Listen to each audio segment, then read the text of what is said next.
mic is okay. Off your mic. Chai! Now wow, people wey suppose talk truth to power don't off mic. And if we talk, now 500,000 they go summer us, call them hate speech. But fear not, Maiyegun don't come. He go torchlight every corner, nooks and cranny of all these bad people where they spoil our country.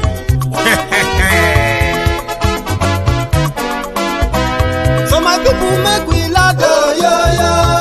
Maiyegun don't come, oh yo yo. My people make we shout, oh yo yo. Maiyegun don't come, oh yo yo. Maiyegun don't come, man of the masses, oh yo yo. Maiyegun don't come, oh yo yo. Maiyegun diary Politico, oh yo yo. Maiyegun don't come, oh yo yo. This one not the off in mind, oh yo yo. Maiyegun don't come, oh yo yo. Can in the touchlight every corner, oh yo yo. Maiyegun don't come, oh yo yo. Okay, some people be they holla say they want the power. Chai, them be promise us say we go get light and power. Them hustle sote they can't get the power. But now they know they do anything with the power. Every day, dollar just they get it higher power over naira. See them talk say make we off mic, but thank God say Maiyegun don't come. So my people make you loud, oh yo yo. Maiyegun don't come, oh yo yo. My people make we shout, oh yo yo. Maiyegun don't come, oh yo yo. Maiyegun don't come, man of the masses, oh yo yo. Maiyegun don't come, oh yo yo. Maiyegun diary Politico, oh yo yo. Maiyegun don't come, oh yo yo. This one not they off in mind, oh yo yo.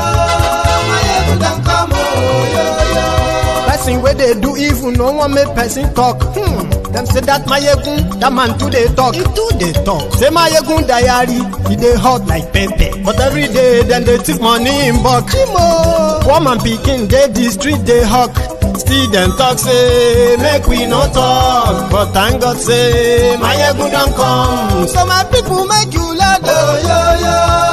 Maiyegun don't come, oh yo yo. My people make you shout, oh yo yo. Maiyegun don't come, oh yo yo. Maiyegun don't come, man of the masses, oh yo yo. Maiyegun don't come, oh yo yo. Maiyegun diary Politico, oh yo yo. Maiyegun don't come, oh yo yo. This man not the off in mind, oh yo yo. Maiyegun don't come, oh yo yo.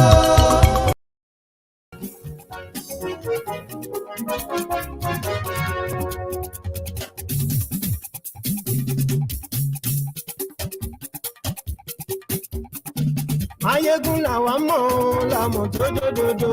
Maiyegun diary, Maiyegun number one. Maiyegun làwa mọ̀ làmọ̀ dódódódó. Maiyegun diary. Good evening, good morning, good afternoon to you from wherever you are watching from.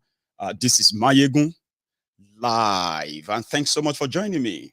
Share the broadcast. Maiyegun diary, Maiyegun number one. Gbogbo bó ṣe ń lọ ni Maiyegun já wa sí. Maiyegun diary, Maiyegun number one. Àṣírí ọ̀jẹ̀lú kì í bò níbẹ̀ o. Maiyegun diary, Maiyegun number one. Bó bá ṣe eré, àní Maiyegun máa wí. Maiyegun diary, Maiyegun number one. Ó sì tún ṣe eré, wàá gbọ́ níbẹ̀ o. Maiyegun diary, Maiyegun number one. Maiyegun diary Politico. Maiyegun diary. Invite your friends, invite your not so friendly friends, and tell them that Maiyegun today, yeah, Eku Jometa, Eku 3 days. Okay, Maiyegun diary, Maiyegun number one. There is good news on the horizon, a very, very good news, right? And there is also a concerning one that I actually want to talk about today.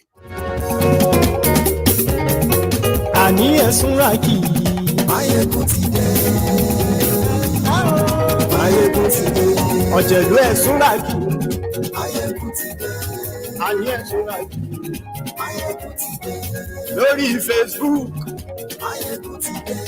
And yes, we like you. Lórí YouTube. And yes, we like you. Oh, Baba Bewure. And yes, we like you. Onyedu IPOB, Omeriwo n'Indizu, Oniroya, Abakare, Mama Bawora, Unapori Meri Nnamdi, Nnamdi win the war. Python that's one, Python that's two, now Python that's a three. Unapori Meri Nnamdi, Nnamdi win the war. Python that's one, Python that's two. Now Python that's the three. Unapori Meri Nnamdi. Nnamdi bụ Onyedu IPOB. Omeriwo n'Indizu. Oniroya. Abakare. Mama Ndawora. Unapori Meri Nnamdi. Nnamdi win the war. Python that's one, Python that's two. Now Python that's the three. Unapori Meri Nnamdi. Nnamdi win the war. Python that's one, Python that's two. Now Python that's the three. Unapori Meri Nnamdi. Nnamdi win the war. Python that's one, Python that's two. Now Python that's the three. Unapori Meri Nnamdi. Nnamdi win the war. Python that's one, Python that's two. Now Python that's the three. Unapori Meri Nnamdi. Nnamdi win the war. Python that's one, Python that's two. Now Python that's the three. Unapori Meri Nnamdi. I want to repeat that, right? It is Unapori Meri Nnamdi. Unapori Meri Nnamdi. Nnamdi win the war. That's where we're going to start from tonight. I don't know if many of you have actually come across the recent news coming from the United Nation group, right? A United Nation group that considered the arbitrary, the illegality, the arbitrary extraordinary rendition of Mazi Nnamdi Kanu from Kenya, the culpability of Nigeria and Kenya in kidnapping him and then locking him up without real trial. So this time around, they have listed a 16-page indictment against Nigeria. You may be asking yourself, what is that going to be for us? What does that mean? I'll try my best to make you understand what that really means in the context of what is happening. But let me share a part of the screen with you when I'm going to try and read the part of that, indictment that just came yesterday. A very huge one, significant one, especially against Nigeria, who have spent billions of your naira trying to sell the propaganda of IPOB as a terrorist organization. Now, it is not so. Now, listen to this. I'm going to read it in parts, okay? Let's put it this way. Hang on. So I am going to read from the part where they demanded for the immediate release of Mazi Nnamdi Kanu and why, and how did they arrive at their own conclusion. That is what we've concluded on ages ago. Now, indictment on the way. Read this, right? In quote, it says that a 16-page report dated July 20, 2022 was adopted on April 4 by the Working Group on Arbitrary Detention at its 93rd session held between March 30 and April 8, 2022. The unedited version of the document cited by the niche, this particular website, was marked opinion number 25/2022 concerning Mr. Nnamdi Kanu, that is Nnamdi Kanu, against Nigeria and Kenya. So this working group on arbitrary detention was established in Resolution 1991/42 of the United Nations Commission on Human Rights. Now, in accordance with its method of work, the working group on December 30, 2021, transmitted to the Nigeria and Kenya government a communication concerning Mr. Nnamdi Kanu. Let me use that short, right? Now, in part, let's go back to this, right? They said, the working group said in report that Kanu was a victim of state persecution as Nigeria failed to provide convincing explanations with proof that he is guilty of treason and other criminal allegations leveled against him. Noting the failure of the government to establish what actions of Mr. Kanu amounted to such criminal acts and how, and observing the lack of any evidence that any of his actions may in fact amount to such crimes, Nigeria hasn't proved anything. And we have been saying this for years now, right? So the working group concludes that Mr. Kanu is in fact being persecuted for the peaceful exercise of his rights, most notably his freedom of opinion and expression. Some of you have been asking, why is it that as your government in Nigeria continue to run mad every time Nnamdi Kanu has something to say about Nigeria and about Biafra, right? That as they run mad in Nigeria, how come those utterances never violated the law of the United Kingdom government? Is because his right says he has the right of expression and opinions. Even if his opinion, in a way, if you feel it like they do in Nigeria, any contrary opinion is considered as an incitement. What they have fed you for years now for keeping him illegally and committing crime, doing so, right? Nnamdi Kanu never committed any crime other than what your government said they believe he committed by his broadcasts, right? Let's continue. In the present case, the government of Nigeria has presented no exceptions permitted under Article 19(3) of the covenant, nor is there any evidence to suggest that Mr. Kanu's exercise of his rights to freedom of opinion and expression was anything but peaceful. In fact, the government has chosen not to provide any explanation for the arrest, detention, and subsequent proceedings against Mr. Kanu. In these circumstances, the working group concludes that Mr. Kanu's detention is thus arbitrary under Category 2, United Nations Working Group said. In their 16-page dossier, right, in part, in the present case, as they put it here, Mr. Kanu was not furnished with an arrest warrant by the Nigerian authorities, nor was he promptly informed of the grounds for his arrest in Nigeria. Consequently, the working group finds that Mr. Kanu's continued deprivation of liberty violates his rights under Articles 3 and 9 of the Universal Declaration of Human Rights. Then Article 9 of the Covenant and Principles 2, 4, and 10 of the Body of Principles and constitutes arbitrary detention under Category 1. Turning to the uncontested allegations that following his rendition to Nigeria, Mr. Kanu remained in pre-trial detention with his trial having been scheduled to commence in January 2022. The working group recalls that it is a well-established norm of international law that pre-trial detention should be the exception rather than the rule and should be ordered for the shortest time possible. Put differently, liberty is recognized under Article 9(3) of the Covenant as the core consideration with with detention merely as an exception. Continue. Therefore, detention pending trial must be based on an individualized determination that it is reasonable and necessary for such purposes as to prevent flight, interference with evidence, or the recurrence of crime. Such determination was not carried out in the present case in violation of Mr. Kanu's rights under Article 9(3) of the Covenant.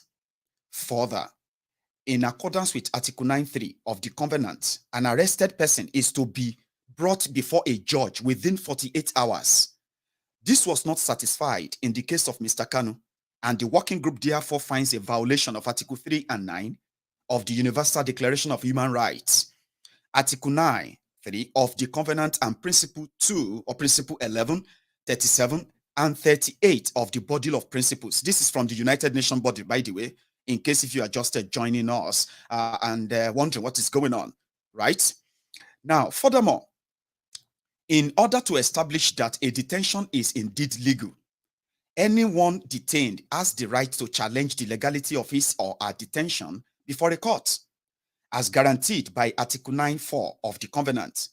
The working group wishes to recall that according to the United Nations Basic Principles and Guidelines on remedies and procedures on the rights of anyone deprived of their liberty to bring proceedings before a court, the right to challenge the lawfulness of detention before a court is a self-standing human right, which is essential to preserve legality in a democratic society.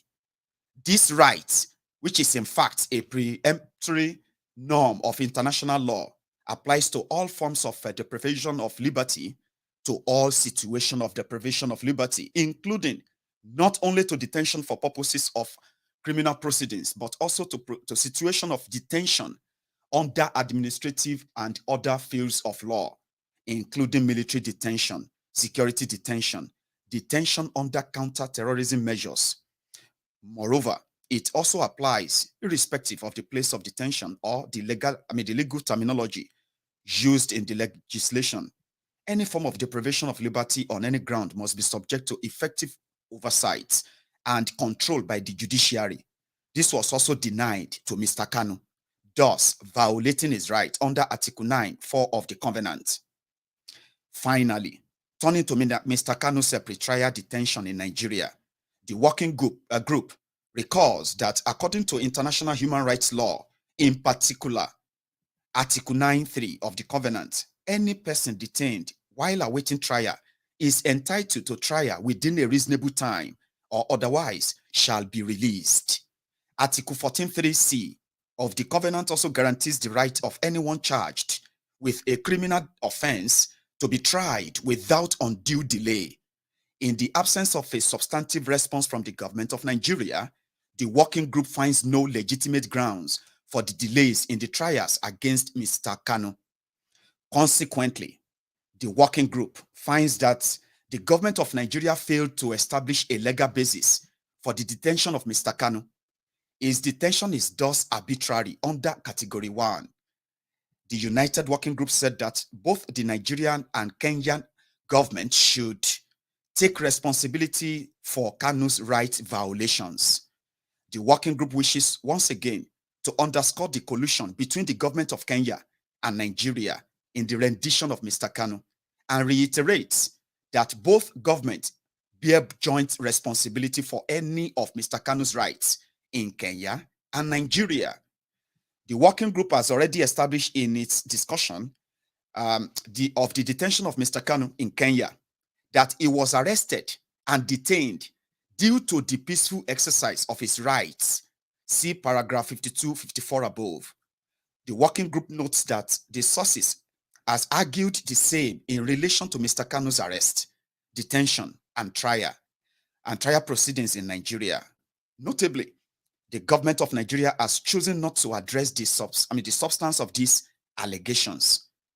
The working group notes that it is not contested that Mr. Kanu is accused of the crime of conspiracy to commit a treasonable felony through an agreement with others to be broadcast from London. In view of the establishment of a Biafran sovereignty, the source notes that while treason consists of levying war against Nigeria under Nigerian law, the federal government of Nigeria does not allege any action implicating Mr. Kanu in the contemplation, planning, or incitement of war against Nigeria. I hope you are listening, by the way. This is not just for reading's sake. It is just for you to know, those of you who have heard about the United Nations report, this or that. This is for you to know the part, or should I say, the choice of words in their verdicts, in their reports. And pay attention very well because they are so important than the lies they have been feeding many of you for years now, violating the right of an innocent man, framing him up and killing innocent people just to prove the point that they were right when they are not. Now, I am going to take this up again, this particular paragraph. The working group notes that it is not contested. They did not contest this, that Mr. Kanu is accused of the crime of conspiracy to commit a treasonable felony through an agreement with others to be broadcast from London. in view of the establishment of Biafra, of a Biafran sovereignty. Okay, they said Nnamdi Kanu, according to Nigeria, which they can't prove, they said Nnamdi Kanu, right, is planning with others under Nigerian law to wage war against Nigeria via his broadcast in London, with others, via his broadcast in London. But they couldn't establish that. They couldn't prove any of that. Now, listen to this. The source notes that while treason, listen, treasonable felony consists of levying war against Nigeria under Nigerian law. The federal government of Nigeria does not allege any action implicating Mr. Kanu in the contemplation, planning, or incitement of war against Nigeria. If you are watching me from Nigeria, what this particular statement simply means is that your government in Nigeria they are saying they are charging Nnamdi Kanu for treason. Okay? And treason means somebody planning, right, to wage war. That means maybe your military trying to stage a coup. A coup is a war against established authority, Abi. So, Nnamdi Kanu is accused of staging a treason, right? Conspiring with others. But for the past 1 year, they couldn't bring out every one of those is planning to wage war against Nigeria with. They couldn't present any. That's what that statement means, right? Now, let's continue. The source argues that Mr. Kanu was in fact advocating for a peaceful referendum for the establishment of a Biafran sovereignty in conformity with international and other relevant laws. When you hear the source, I'm still coming to that. That source is the source, which is his own legal team. This time around, Bruce Fein, he pulled this off, by the way. The source who went to this United Nations human rights group to argue the illegal detention, arbitrary arrest, extraordinary rendition of Nnamdi Kanu, all the illegalities committed by Kenya and Nigeria, took it to this body who has now put more credence to what you and I have been saying all this while. And what is that going to be for us? I'll tell you at some point. Right. The working group recalls that freedom of opinion and expression, as expressed in Article 19 of the Covenant, is an indispensable condition for the full deployment of full development of the person. It is essential for any society and constitutes the foundation stone for every free and democratic society. It also recalls that freedom of expression includes the right to seek, receive, and impart information and ideas of all kinds, regardless of frontiers, and that this right includes the expression and receipt of communications of every form of idea and opinion capable of a transmission to others, including political opinions. Similarly, in Resolution 12/16, the Human Rights Council called on states to refrain from imposing restrictions which are not consistent with Article 19.3, including on the discussion of government policies and political debates.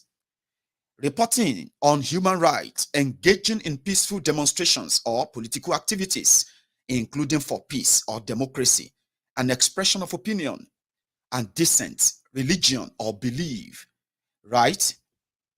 So as working group, by the way, they said the source are submitted and the government did not address that Mr. Kanu was denied effective legal representation. The working group considers legal representation as being a core facet of the right to a fair trial. Legal assistance should be available at all stages of criminal proceedings, namely pre-trial, trial, and appellate stages, to ensure compliance with fair trial guarantees. Any denial of access to lawyers substantially undermines and compromises an accused individual's capacity to defend him or herself in any judicial proceedings. As the working group has stated in principle 9 and guideline 8 of its basic principles, persons deprived of their liberty have the right to legal assistance by counsel of their choice, at any time during their detention, including immediately after the moment of apprehension, I must be promptly informed of these rights upon apprehension. Now, access to legal counsel should not be unlawfully or unreasonably restricted. Now, you can read more about this whole verdict. Is so detailed. Everything addressed, all the illegalities that we have been talking about for some time now. But here is the taker. The taker here is this. We know Nigeria have been spending so much, not just spending money. They have also been committing even further crimes in order to justify the illegal detention of Nnamdi Kanu. Now, where is this going to lead Nigeria? It's going to be one of the medal, this medal that they're going to give to the APC, Egbekegbe, okay? Who chose to declare war on the people who were demanding for a referendum, a choice, a chance, or let me say a shot at their future, if they still want to be part of Nigeria or not. And listen to this. Even those who actually claim to be the owners of Nigeria, as we speak right now, right? They themselves, they are scared and worried because you know what? They have no idea where they are taking Nigeria to with them. Or should I say, especially those of them who came from the southern part of Nigeria. The situation has gone to the head. And here is the facts.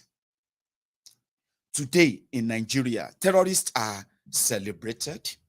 Terrorists are worshipped. In fact, terrorists are spoken on behalf of by the same people who promised you safety. The same people, right, who promised you, prosperity, protection, whatever it is that they are actually giving to you in Nigeria today, right? But if you therefore question their failures, especially now that many people have come under the attacks of their favorite, sector, the terrorist of Nigeria. If you speak up as an activist, you might be killed.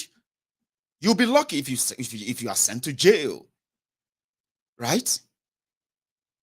In Nigeria, just a few days ago, right, as they are already taking you to Lebanon, already taking you to Turkey, and taking you straight down to Afghanistan, then telling you to what? To not panic.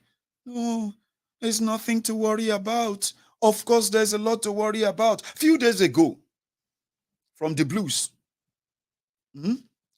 a terrorist leader, somebody who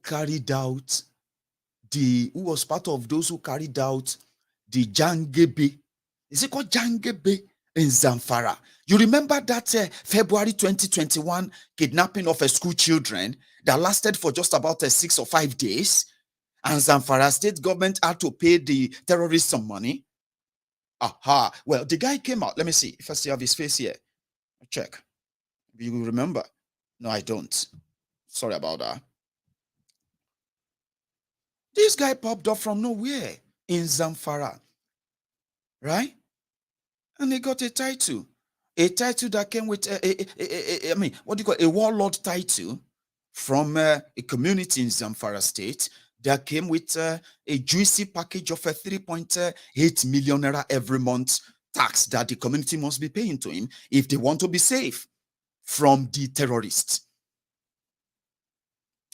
The last 3 years alone, they have created the den of terrorists.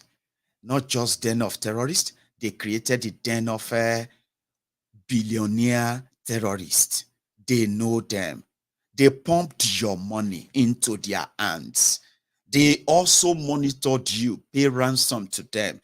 Then they declared this guy wanted in Katsina State. Katsina State is Bokwari State, by the way, the president of Nigeria.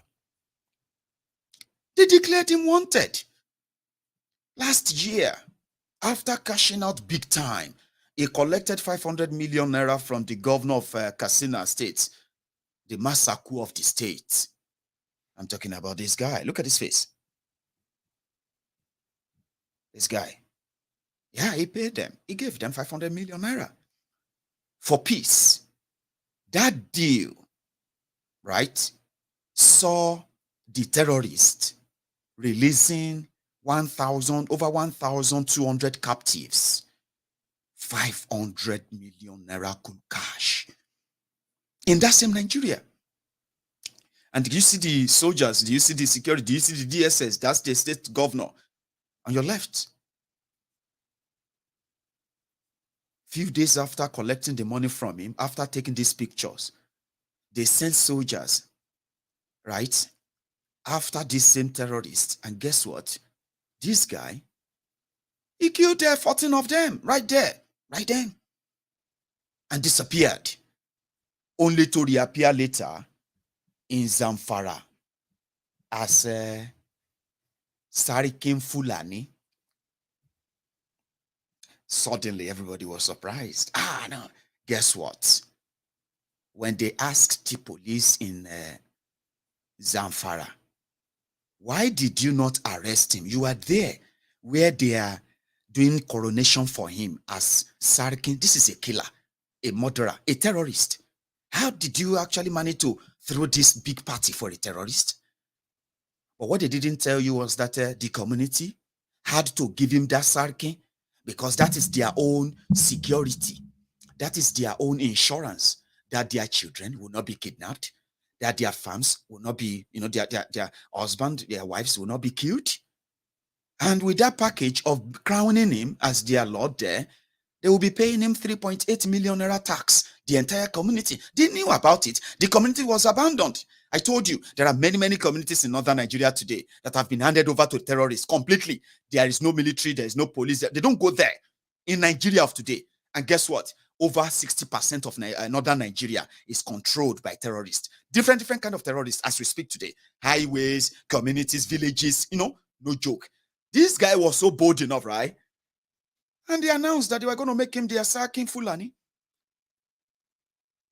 The police were there, DSS, everyone was there. They saw him. But they didn't believe that I was going to make it to the social media. Immediately, he made it to the social media. They approached the state commissioner of police. Hey, this guy is a declared wanted terrorist from Katsina State. This is a guy who traumatized and even killed school children in Katsina State, in Niger State, in Yobe State, in a few other places like that. They have been looking for him. Katsina State declared him wanted. How did you miss him? Do you know what they say? The commissioner of police said it wasn't declared wanted by Zamfara. That's why they couldn't arrest him, because he was only declared wanted in Katsina State. Okay, Katsina police. Now, they found this guy in Zamfara. What are you waiting for? Oh, the reason why we cannot arrest him is because we don't have jurisdiction to Zamfara. Do you see how they are playing the game? And that is the reality of Nigeria. There is this documentary that is coming out in the next few days, a BBC African Eye documentary. It is documentary on these terrorists who have gained so much notoriety in Nigeria and so much wealth, right? The Nigerian security, the Nigerian DSS. How many of you remember, by the way, when Sheikh Osama bin Gumi was moving mad? He was able to locate all of the locations of all of the terrorists called the Fulani terrorists in northern Nigeria. Do you remember that? Do you still remember that? Right? Exactly. Gumi said that those who were criticizing him, they were just trying to play politics. He was working on the mandate of the northern governors and the northern political class to go and find solution, including the Nigerian military, the Nigerian police, because they provided security for him. Now, look at this. In northern Nigeria, terrorists who put Nigeria's name on the map as a terrorist capital of Africa. The second, the second capital for terrorism in the entire world. Second country with the highest terrorism in the whole world. The region that put us there, the terrorists are living large. Because it is the same political class from northern Nigeria, including this Were that is about to become your vice president, Okolu. They said if the Niger Delta militants could be paid, if they could be made billionaires, If they could make them to own, Porsche cars, build the mansions, flying boats, and all of those stuff, they could do the same thing for these Sahelian terrorists that are found home in Nigeria. These guys are the ones who spoke for them, right? And then Sheikh Osama bin Gumi said, you guys don't know what is actually coming upon you. You would have to learn how to part some certain things if you want to live in peace. In fact, if you want to live at all. He said all of his movements, Nigerian government knows about it. Everywhere he went to, every terrorist he met, all of them that you saw the pictures, the videos, right? There were policemen there, there were soldiers there. The same people who are also coming under serious attacks in the hands of these terrorists. But guess what? The state policy is that they are not terrorists. They can't charge them for treason. Guess what again? These are the people who have told us that Nigeria was ripe to be an Islamic country. They are not hiding it. But those ones who claim to be educated, right, who also allowed them to become what they have become today. I am talking about their political class. They will tell you that Nigeria is not about Islamization, this or that. But guess what? Are you beginning to notice the intolerance among yourselves today? Most of them breeded by the religious intolerance. Are you noticing that yet? Or you are still not paying attention, Abi? Right? You know it. That Nigeria, right, is ruled by two laws, right? Northern Nigeria has their different ones, including those who are facing the persecution against those laws, against their wills, by the way, yeah, because of who they are or the religion they follow, the Christians. In Southern Nigeria, there's a different laws for us as well. Now, this is where you understand it. The terrorists are known. The politicians knows them. The mullahs know them. They can locate them anytime. They deliberately wanted them to be what they are today, because whether you like it or not, the extremism is now brewing and brewing in the south as well. Are you not noticing? Not yet, Abi. You will notice soon. In fact, you may have to feel it soon as well. So for terrorism, we are brandishing guns from northern Nigeria, right? Nobody can see them according to this criminal. Your government can see them. But journalists can see them. Gumi can see them. They can speak out. And guess what? There is a documentary coming out in 2 days. When the documentary comes out, when you see the terrorists talk, when you see their victims talk, and as usual, you should get angry. But maybe, just maybe, you won't just get angry. You can see through. Your anger can breed a little level and a bit of understanding to help you understand what you are into. As long as Nigeria remains Nigeria, we are done for. You know, Lebanon, what they deceived them with then was that they are multicultural, they are multi-traditional, multi-religious, multi-disorder. Everyone is welcome, open borders, and all of that stuff. Yes. Today, when you hear about Lebanon, you know what you'll be hearing? Bomb blast. Boom, boom, boom. Where extremists have taken over the country. It all started from the 70s. Yeah, it did start from the 70s. Today, when they say Lebanon, you will see the jihadists like this. Allah Akbar, Allah Akbar, killing people for Allah. Now you are witnessing that in Nigeria already. Guess those who are actually making it easier? Those ones who are not putting a bedsheet on their head, those ones who are not shouting Allah Akbar, Allah Akbar. They are those ones who are shouting one Nigeria, one Nigeria, one Nigeria without any real substance. Terrorists are billionaires in Nigeria because that's exactly what it's going to be. Until you are going to get to a stage where are we not fighting for a hijab in southern Nigeria now? Have you not started fighting for a hijab? Have you not started that? Have you not started questioning Christian versus Muslim as well in southern Nigeria? Now, so it go be. Give it as long as Nigeria remains as it is, in the next 10 years, you will be smelling, if you last that long, you'll be smelling the Lebanon worse than it. Afghanistan, that is pure loading now. What is this guy talking about? Don't pretend you don't know what I'm talking about. I'm talking about what Nigeria is now. A place where jihadists, extremists, right? Pure, cold-hearted tribalists, genocidists are profiling people based on whatever they think. Just like in the Hood, when they profile, we profile you, you are a Jew.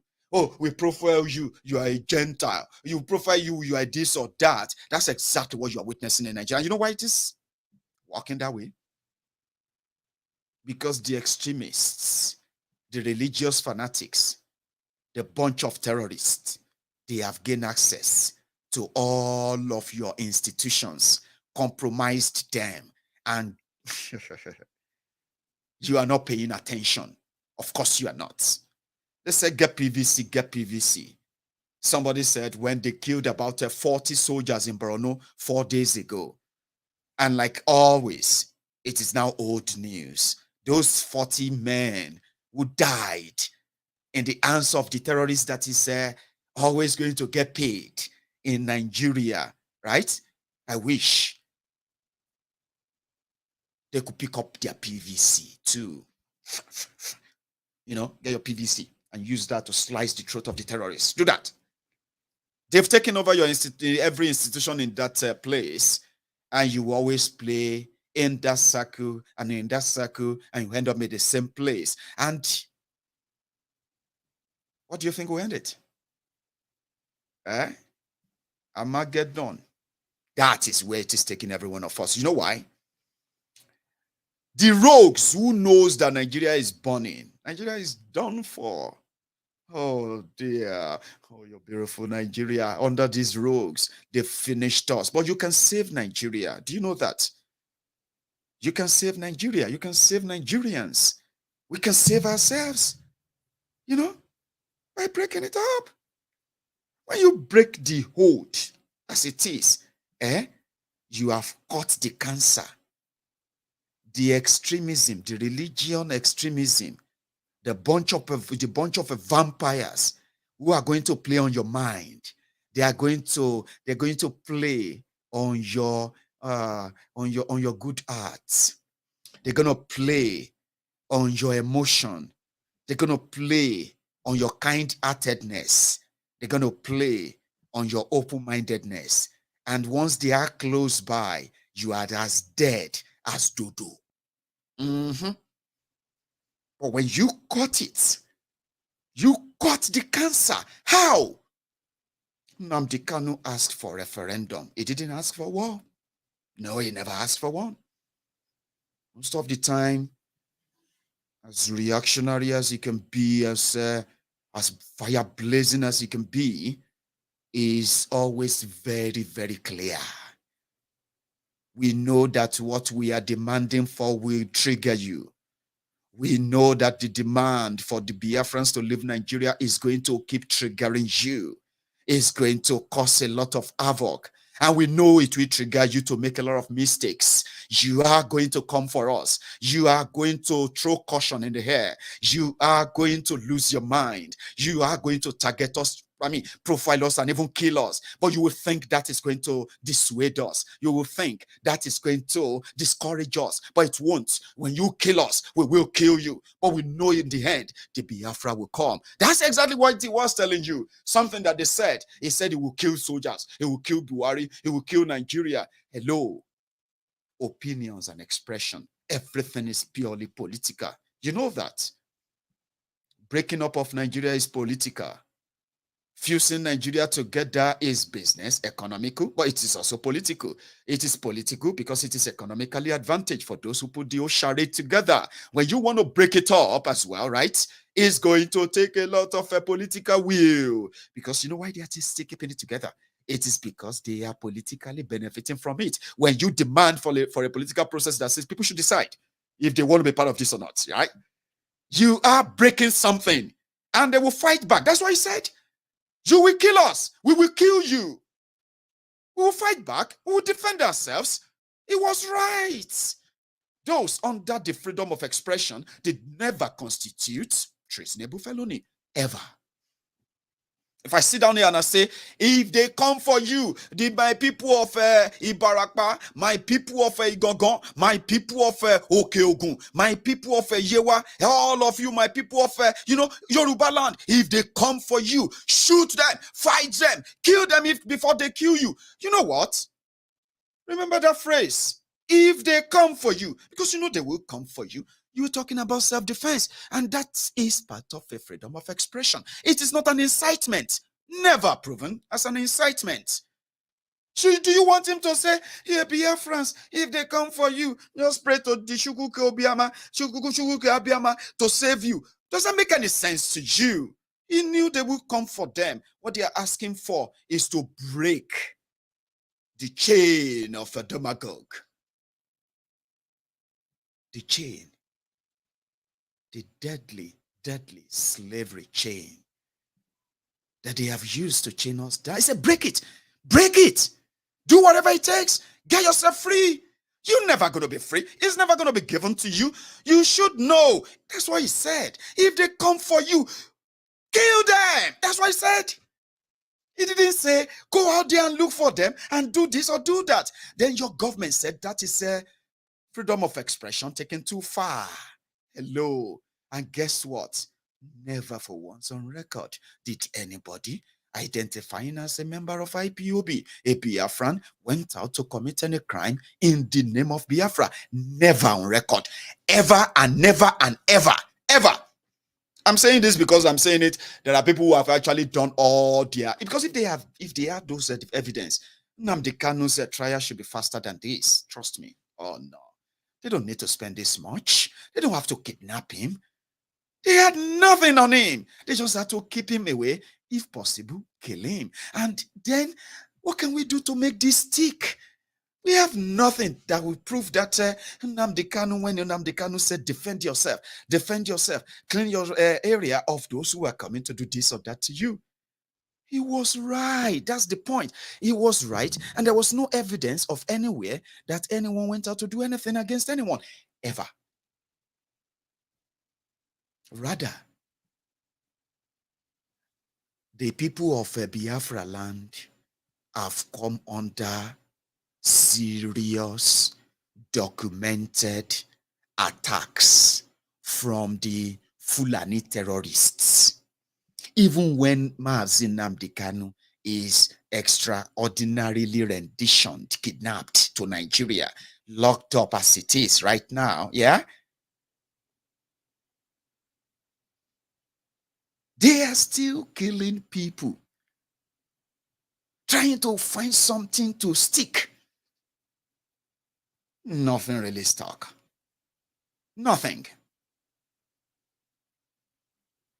And what did he do? He said, let us go for a referendum. We can't,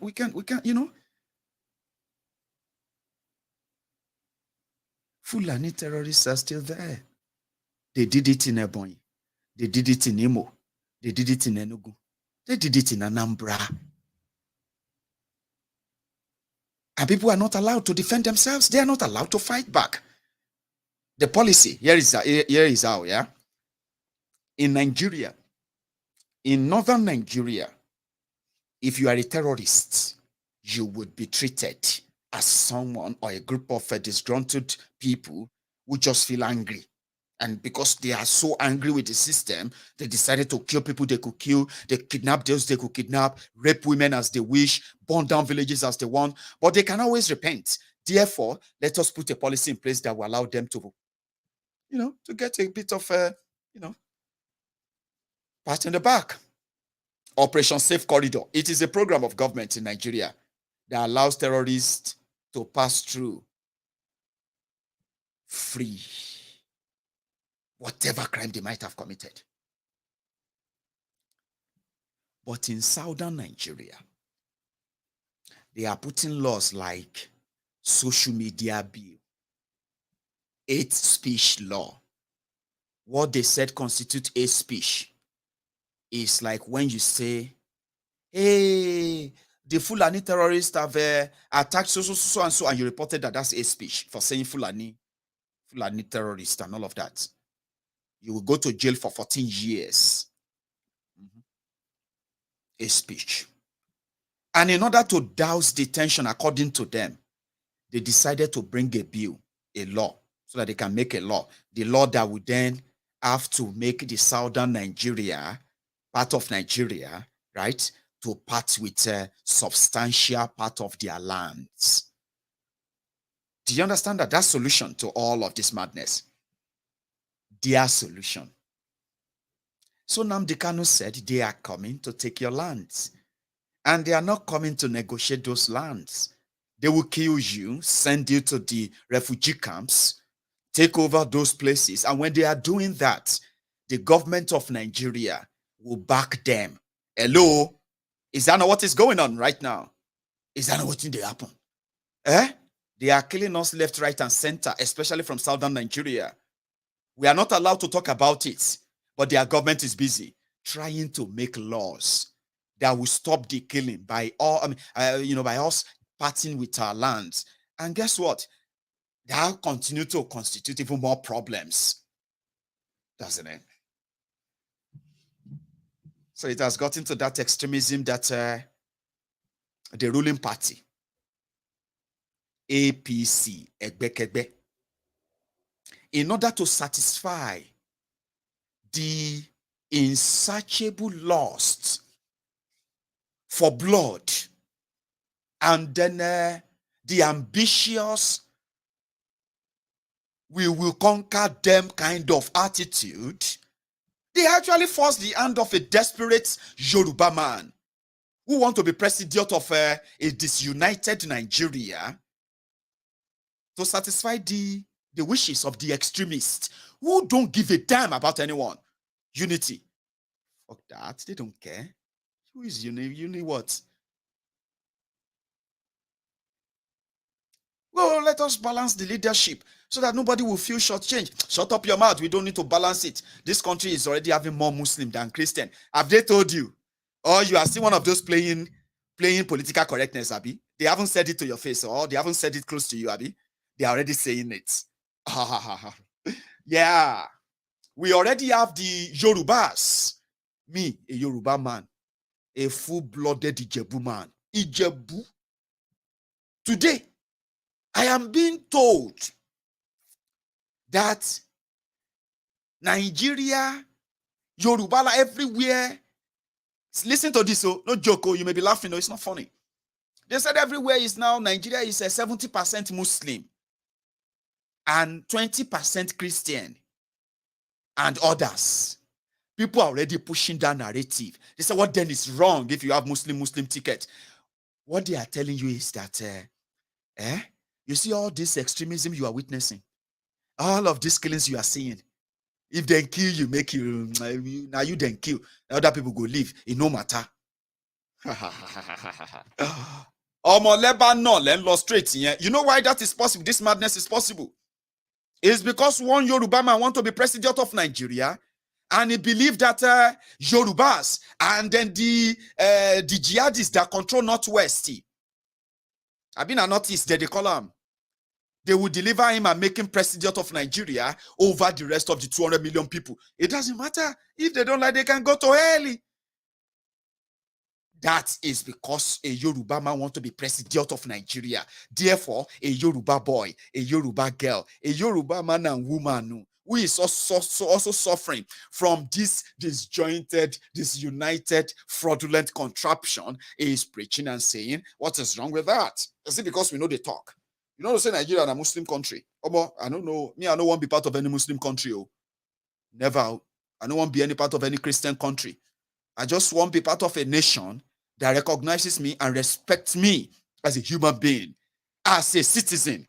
And I bet that the only place I can get that is nowhere else than Yoruba nation. A place where you, Muniru, that is about to become an extremist because Tifnumbu want to be president. You, Kabiru, you, Sule, you want to start proving that, including you, Shehu, you want to start proving that you are now extremist. It doesn't matter. You are an extremist. We know many of you who are closet terrorists. We know many of you like that in Yoruba land. We would have been able to deal with you on our own without Nigeria. But you see this contamination, you see this cancer is eating deeper, is going to consume everybody. You know what I mean? That's the only place I could I could feel safe. Yoruba land that they have brought terrorists to. It's not just unsafe physically. It's going to become so unsafe from you and your own brothers in the level they are taking you to right now. The same thing they did in northern Nigeria. Today, they will tell you, if you are not a Muslim in northern Nigeria, you are a minority. It doesn't matter your population. You know that? That cancer is eating us as well in southern Nigeria. And it is always gradual. Guess what? Maybe because I am a political scientist. Call me a political scientist. Okay? I am a political scientist. Therefore, I am a scientist. I can diagnose some few things politically. You may disagree, but guess what? I will get you thinking. You'll be thinking like, okay, yeah. The only place I can feel safe, I should feel safe, is becoming unsafe. For different things, I'll tell you one. Ambition of one desperate man and the lackeys, the humbled slaves, the obedient fools, the sophisticated morons, the Buharidins, the Buharididanis, the Buharidinotus, the Buharidijatus, the Buharishukus, the Ungoziaris, the Unnekaharis, the Lagos Abobakus, and these guys who have always been the leeches that gives lives to this cancer as well. Yoruba land is going to be unsafe. And you know why? It is because of the cancer of Nigeria. They are the same people that will do anything for the luckstar of offices that they get to the detriment of their own people. There are those who are also going to sit back there, possibly if that is going to guarantee them access to wealth and power. They will sit down there and discuss and tell you that, waterway bill is all right. What's wrong with that? There's nothing wrong in that. Waterway bills that gives all the water, all of the waterways in the entire Nigeria to the control of the federal government of Nigeria with a plan to gazette those places, right? And call them the federal government zones. You will no longer be able to near any water without permission. I mean, you will no longer be able to near 10 miles to any river, any water in any part of southern Nigeria. Yoruba land, you see everything. You will have to part ways with them, the lands that surrounds them, right?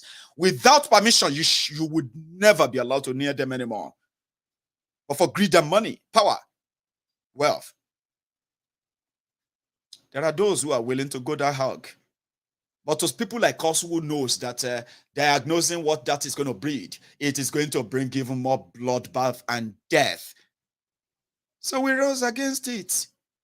I don't know how long we're going to be able to fight it, especially when the voices that continue to awake the subconscious minds of the indigenous people in Nigeria are being silenced by this system.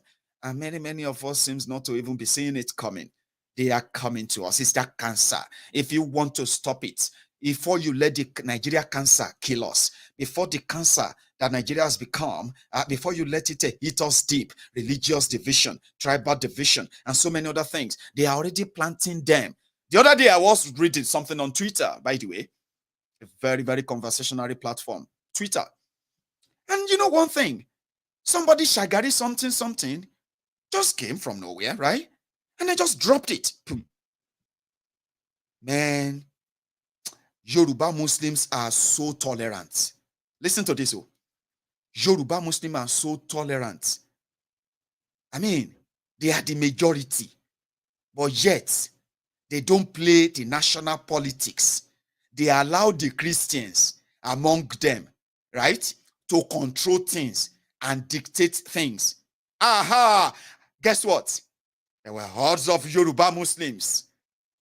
They started tweeting back. Oh, you are so right, Jare. It's true, Jare, my brother. We are so tolerant. We have been taking the bullshit from the Christians in this in this Yoruba land. Every small thing they will be saying this or that.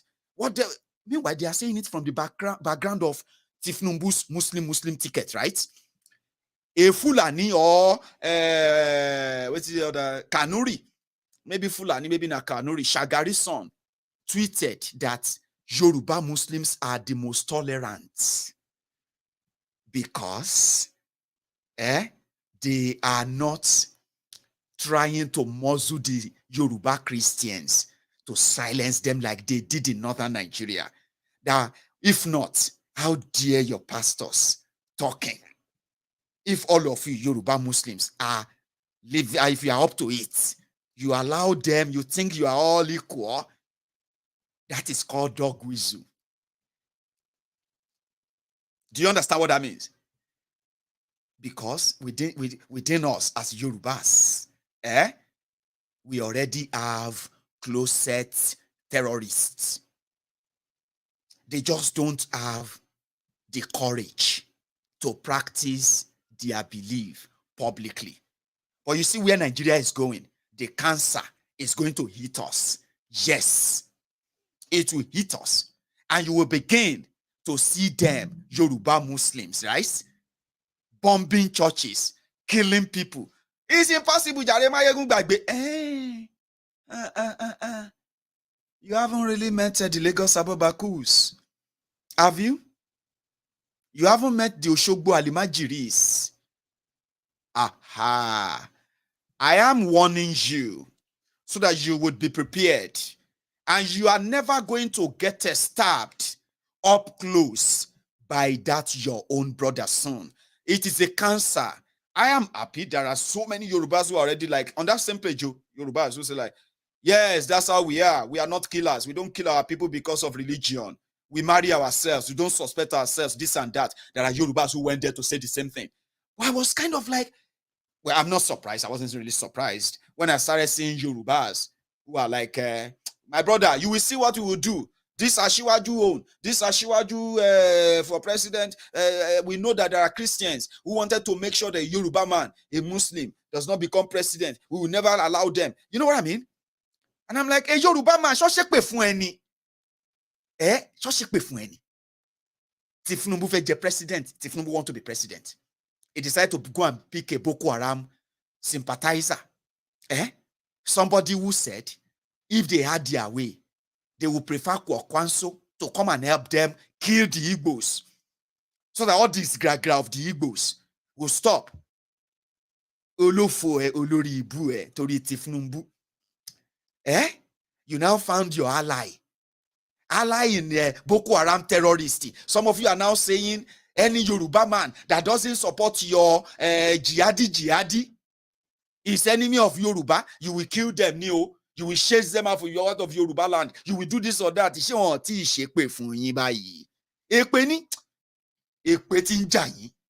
Because if not, you are using your own hand to buy your own death so that you can cry and gnash your teeth in this no distant future.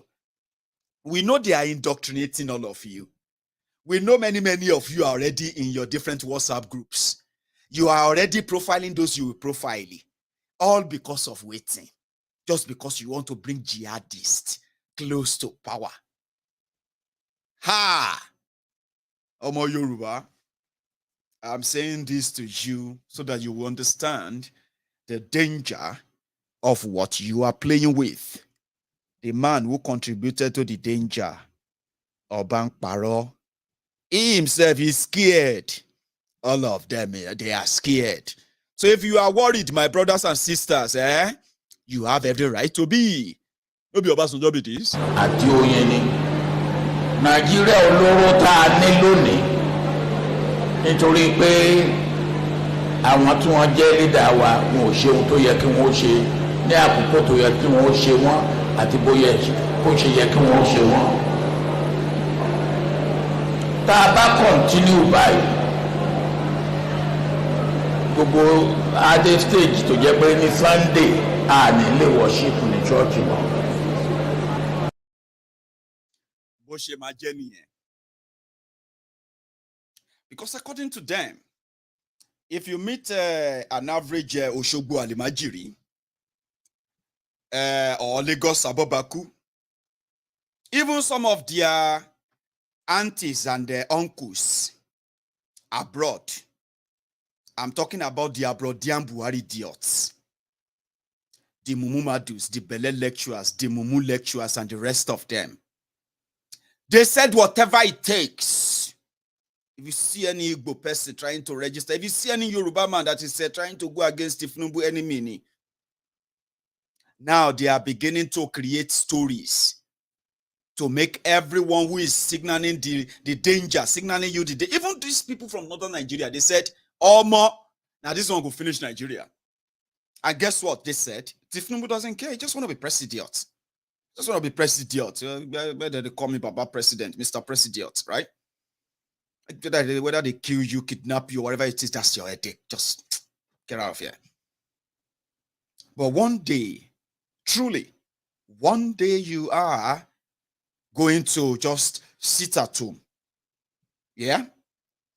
And they will say, Mommy Okpe, hello church, Lenini.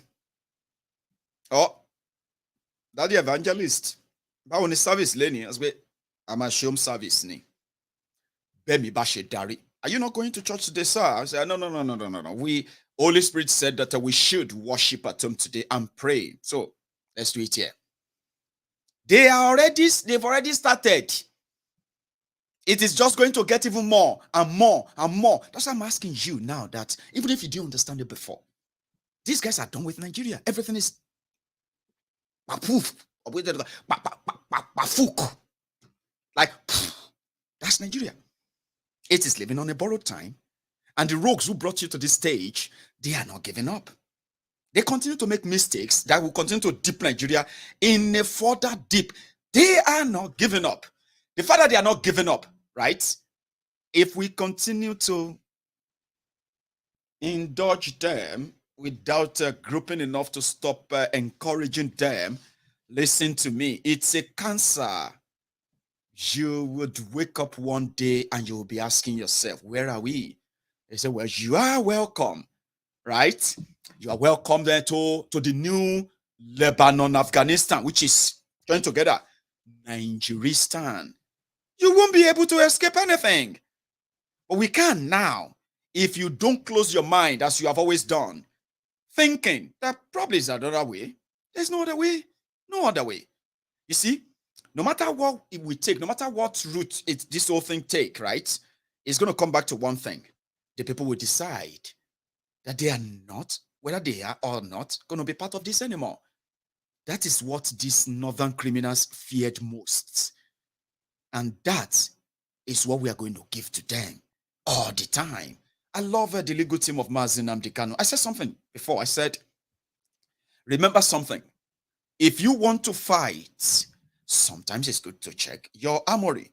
Make sure you have enough firepower in your arsenal because you will need them, especially if you know the type of rogues you are going to be facing, like Nigeria, as it is. I respect so much, I respect so much the people who have done their best day and night, every now and then, all over the world, trying to take Nigeria to justice. But you know what is going to happen, right? With good resources in charge, right? I believe strongly that, yeah, Biafra is coming. Oduduwa nation or Yoruba nation is also coming. Because at some point, majority of those who were like, they want to give Nigeria the last shot. Let's give it one chance. Let's give it one more this or that. They will run out of patience soon. And they will see through the lies that they have been told for all their lives. And guess what? Every day, more and more people are beginning to see that. But somehow, there's always more distractions here and there. Expectedly, yeah? With good resources, yeah? You see these rogues that are perpetrating this in Nigeria, not only that justice will be done, not only that Nigeria will eventually take the peaceful path of breakaway, and then let every region create their own future for themselves, right? In the next, in the next few months, They are going to make more mistakes. They are, certainly. And you see those who are like walking behind this, like I said before, yeah, I have so much kind of a confidence in this team who have been, it be like people who want to kill a giant, yeah? If you want to kill a giant, there's so many ways you have to bring bring him to to his knees, right? How do you do that? You can do it by every space you can get, and that's exactly what they are doing. Mazi Nnamdi Kanu has become a big clog. You know what I mean? A big clog for those who put all these plans together. Now they don't know what to do with him. They don't. Some of them are now trying to walk a way of easy way out for themselves, right? By at some point claiming to have come to a sort of a clemency. You know what? We'll just let Nnamdi Kanu go. I'll pardon him without trial, without anything. A face-saving method. But you know what? These resources behind Nnamdi Kanu, behind the Biafra, behind the IPOB, right?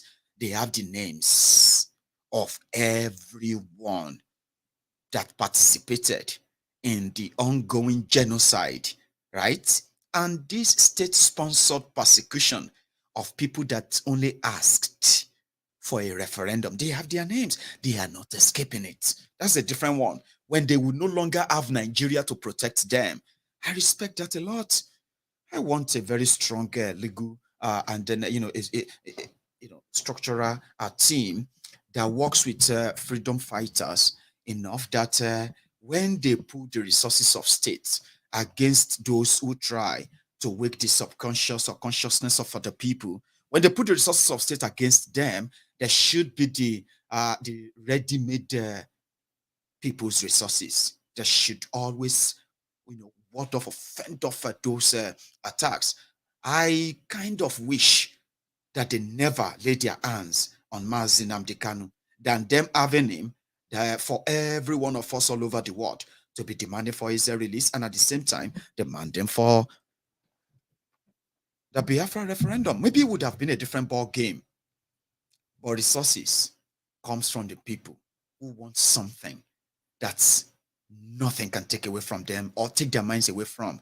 That's the zeal that I've seen in those working behind the scene tirelessly to get the leader of IPOB, Mazi Nnamdi Kanu, out. They are not just working to get him out, in a clean bill. They are working to make sure that his struggle, his legitimate struggle, becomes the focal point, the center point of the world politics. I love that. If you haven't seen through that, I am asking you to now. IPOB has the resources that some of you probably don't even know. Nigeria doesn't even know or didn't know that they have. For those of us who have seen through their activities, especially those who have worked their butts off to prevent the United States government from declaring IPOB a terrorist organization after lobbyists collected hundreds of millions of dollars from Nigerian authority. Please, we want it. We have declared them terrorists, but nobody is taking us serious.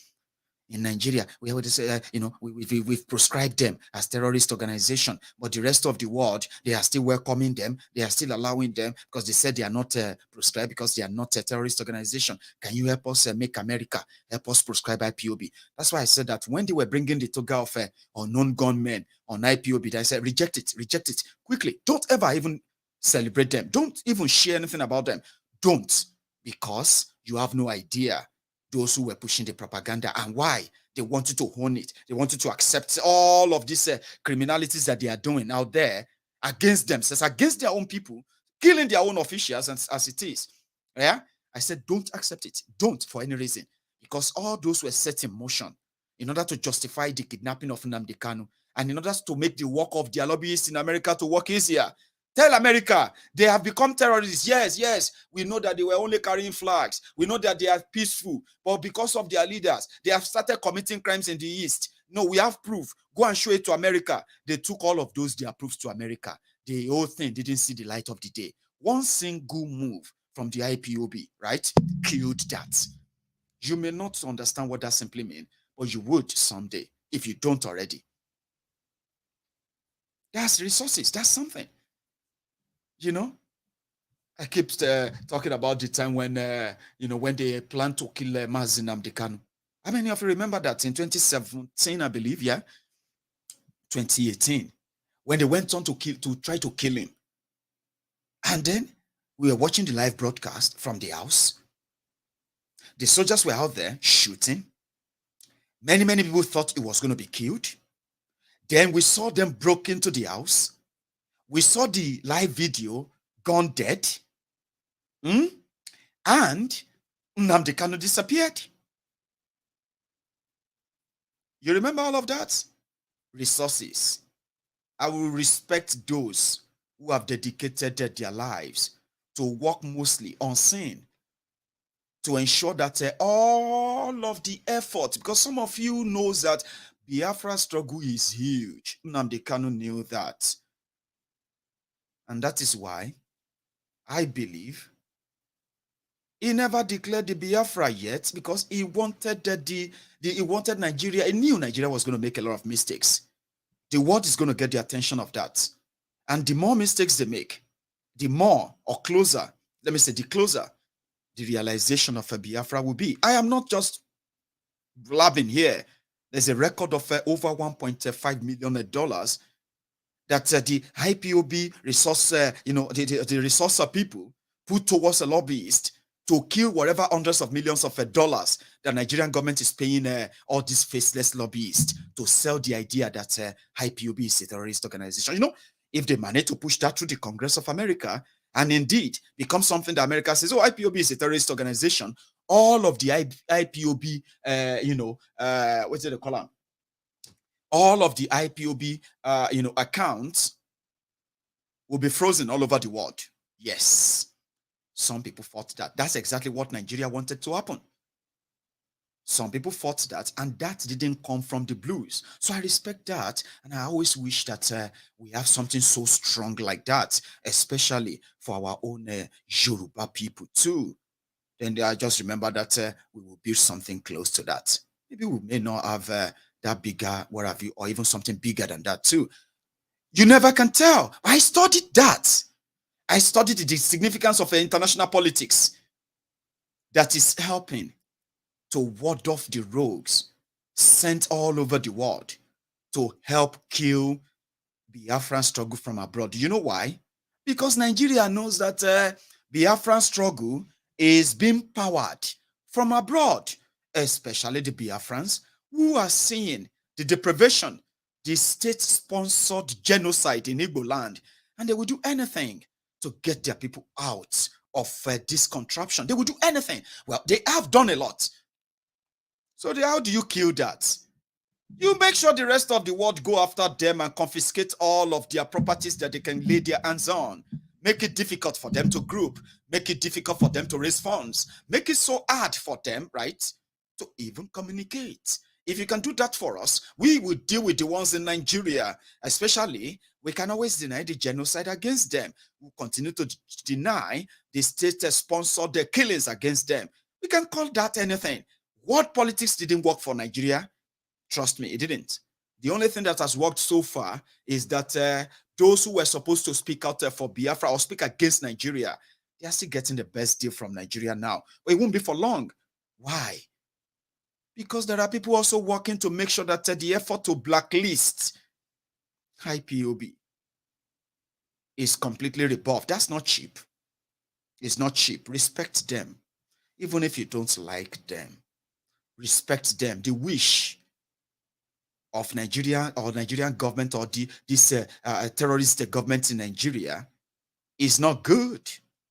If you have a chance of seeing through them, trust me, you can also be very, very paranoid. And you will be right too. Nothing like being paranoid when you see things happen before you, and some said it's not that bad. Is it when you become the victim? Is that when it's going to be really bad? So that's when they went for Nnamdi Kanu. They went for him really bad. Very hard. Same thing they did to Oloye Sunday Igboho.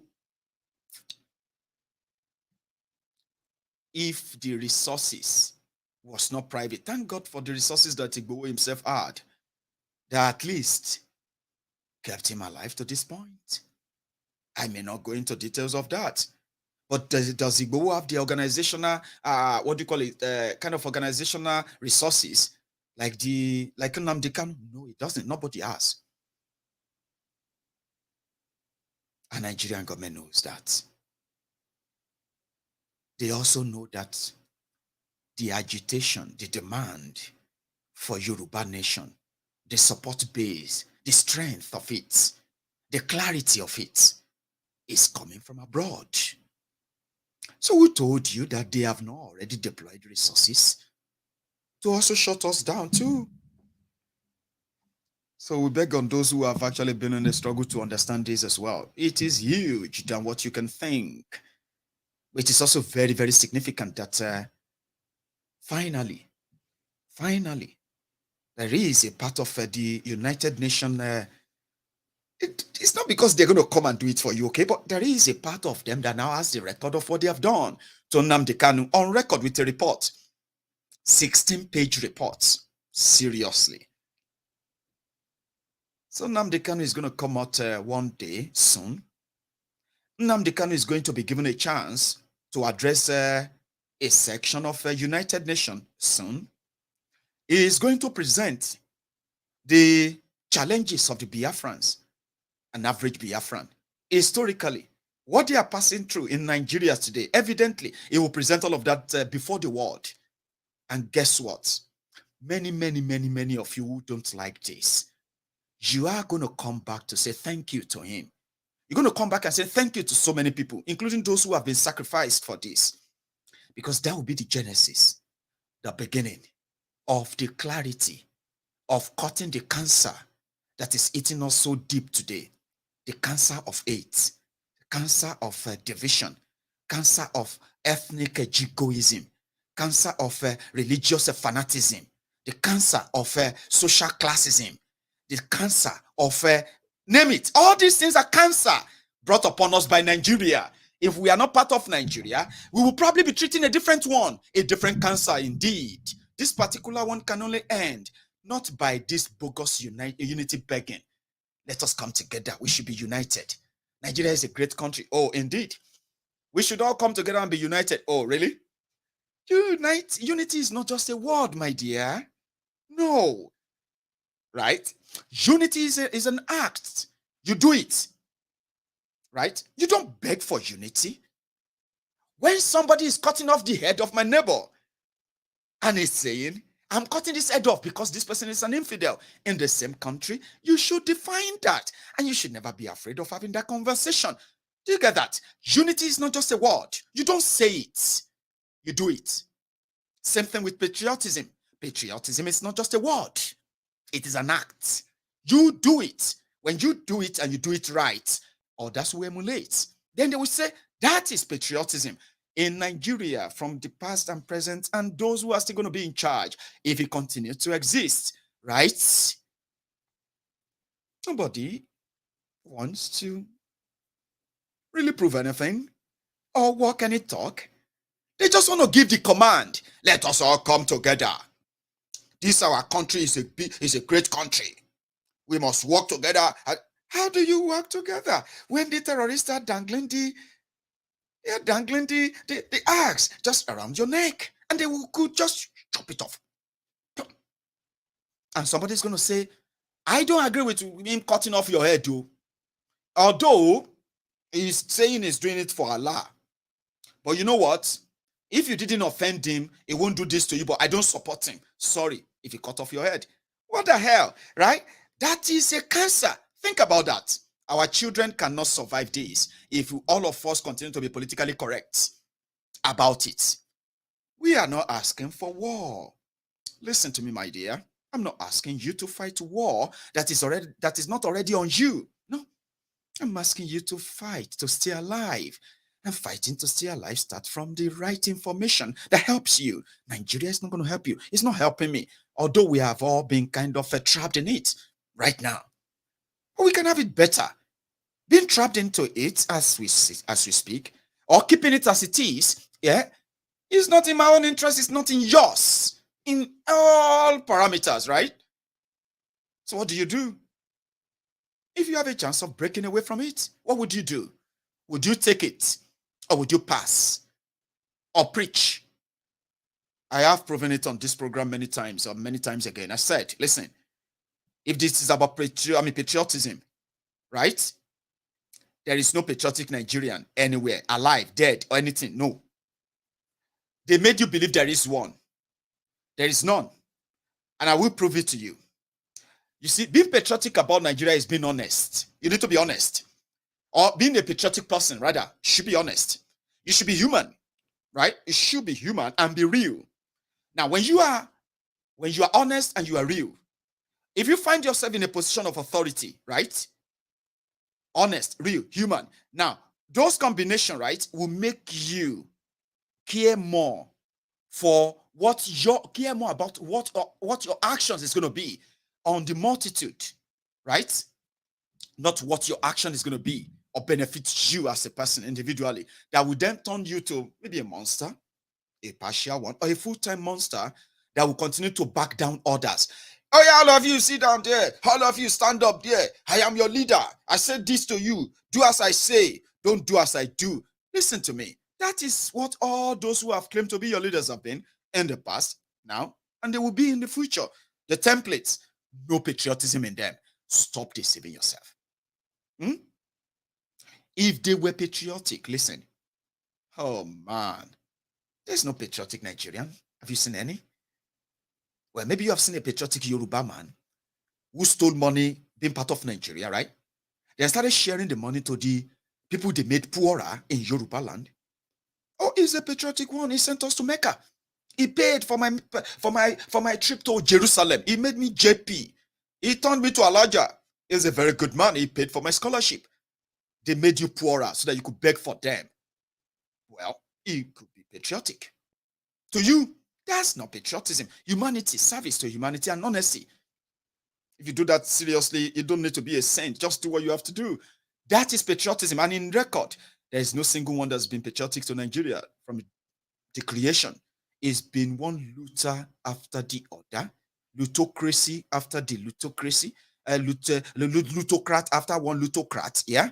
Then you have those who are relooting the return loots in Nigeria, and they are making laws to stop the relooters from relooting the return loots and blah, blah, blah. All this madness are all cancer eating us deep to show to you that patriotism is a fancy word they use to hoodwink you. Don't buy it. There's none. Patriotic. A failed place where the failed criminals continue to adorn public spaces. They continue to be opinion molders or, policy makers and all that. They've run out of all ideas. Now they have nowhere or nothing to take you out of the old jam. They just want everybody to just get used to it. How could you get used to this? How?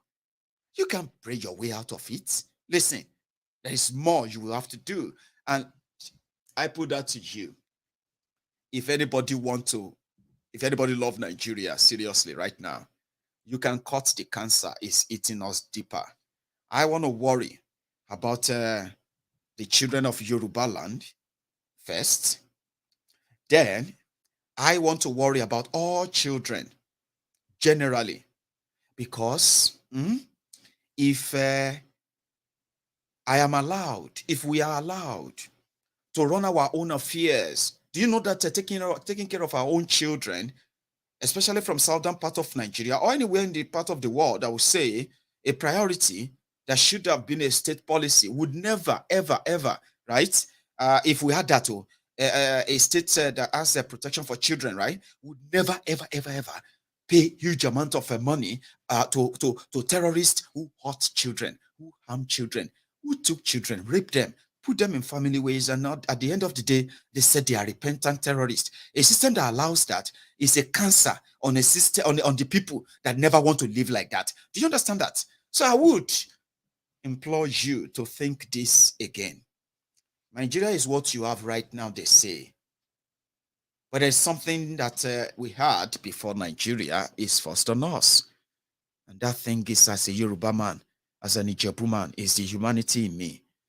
Nigeria is not going to give us anything. It's not going to work. the criminals in Nigeria, the criminals in government of Nigeria will continue, right, to hold us down, but it's not going to be for much longer. They're going to make a lot of mistakes, okay? In their mistakes lies our liberation, if we are ready for it. And when I mean ready for it, I am talking to you as a person right now, okay? They want you to get your people. See, I am not somebody who is going to be against you when you say you want to exercise your democratic right or your own fundamental human rights, whatever it is. I am not somebody who is going to stand up and say, oh no, I'm going to stop you from doing that. I am not somebody like that. I am somebody who is going to let you sit down, think, okay, about your choices and the decisions you'll be making and the consequences of all those choices, especially if you have the background understanding of why you have to make those decisions in the first place, okay?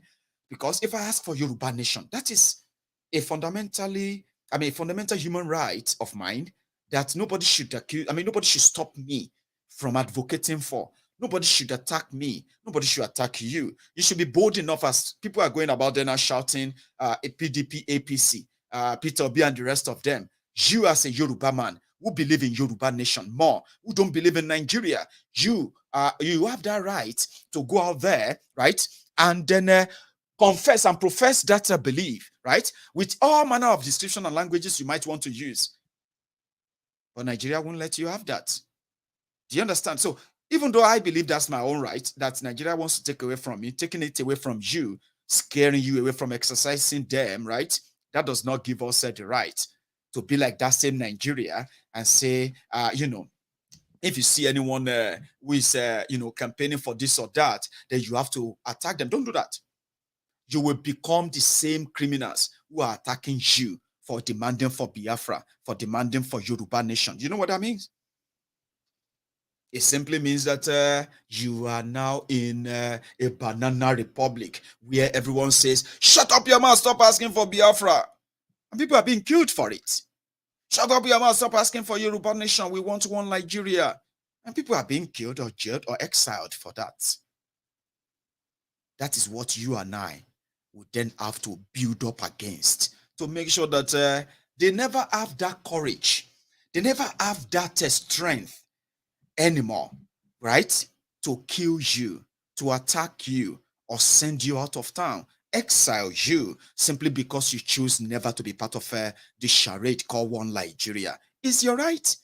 That is exactly where we should strengthen up. So that you see those who are telling you to shut up, right? They will never be able to tell you to shut up. In fact, they will be more willing to join you. And that resources is what we need to build. That's something I'm working on myself. And I know so many people are doing the same. It is what it is now. If the world got the attention of what they are doing to Nnamdi Kanu, if the world has the attention of what they are doing to Oloye Sunday Igboho, or anyone else that is being persecuted for what they believe in, right? If the world speak out for them, trust me, we can make the world speak out for that same cause that they are killing our people for. But we would have to do that in unison, not tearing ourselves apart. I don't understand why people do that, by the way. I will stop there for now. So I am, that's the part I actually wanted to bring on earlier. But maybe when I start taking calls, I can try and bring that up. I'm going to take a break. My tea is cold. And I'm going to take calls. So if you have been part of this all this while, you can pick up, you can pick up the phone, be part of this call if you want to. When I get back, I'll take a few calls, okay? I will be back. Don't go anywhere.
omeriwo n'Izu onire ya abakare mama dawora unapuri meri Nnamdi win the war by thunders one by thunders two not by thunders three unapuri meri Nnamdi win the war by thunders one by thunders two not by thunders three unapuri meri Nnamdi bụ onye du IPOB o meriwo n'Izu mbiro ya abakare mama ndawora unapụghị imeri Nnamdi win the war by thunders one by thunders two na by thunders three unapụghị imeri Nnamdi win the war by thunders one by thunders two na by thunders three unapụghị imeri Nnamdi win the war by thunders one by thunders two na by thunders three unapụghị imeri Nnamdi win the war by thunders one by thunders two na by thunders three unapụghị imeri Nnamdi win the war by thunders one by thunders two na by thunders three unapụghị imeri Nnamdi. Thank you so much. Now I am keeping the line open. Sir, let me see this. Biola Bakari. By the way, thank you very much. I just got oh, you always said I should. Okay, I'm gonna keep it that way. I'm supposed to mention your screen name, by the way, Ma. So I am going to keep it that because I mention your screen name now, people will get to know your real name and all that. So I'll keep it that way. So thank you very much for your generosity there. I just got something from you. Thank you, man. So I am keeping the line opened for everyone who might want to be part of it. Now, I'll tell you the way it works, okay? You see that number on your screen? That's that number that is scrolling right there, yeah? Or let me say that scroll, yeah. Underneath it, you will see that WhatsApp number. If you dial it, you can be part of this conversation tonight for the next hour before we call it a night. Okay, so this United Nations on Human Rights on Arbitrary Detention, they have now recommended that Mazi Nnamdi Kanu should be released unconditionally after their report shows that not only is that Nigeria detaining him illegally, Nigeria has nothing against him and they are not even ready to prove anything against him. So therefore, there is a violation of his right by Kenya and Nigeria, and for Nigeria in particular, keeping him in that place. So this will be the third international, verdict, in fact, indictment that is coming against Nigeria since they abducted the Mazi Nnamdi Kanu a while back. So, hello there. I have a caller. Hello, Maiyegun General. Hello, sir. The Prince. Happy weekend, Maiyegun General. How are you, sir? Happy weekend. Yes, Baba, I want to use this opportunity to congratulate all Biafrans. They are hearing you. All of Duduwa, Yoruba Nation worldwide. The chicken is coming home. It's coming home. It's coming. You know. We're so happy. You know, a Roman Empire fell. When Hitler came up, he fell. These are the people that has all the atomic energy, atomic bomb, whatever you can call it, the kind of energy they've got, you know.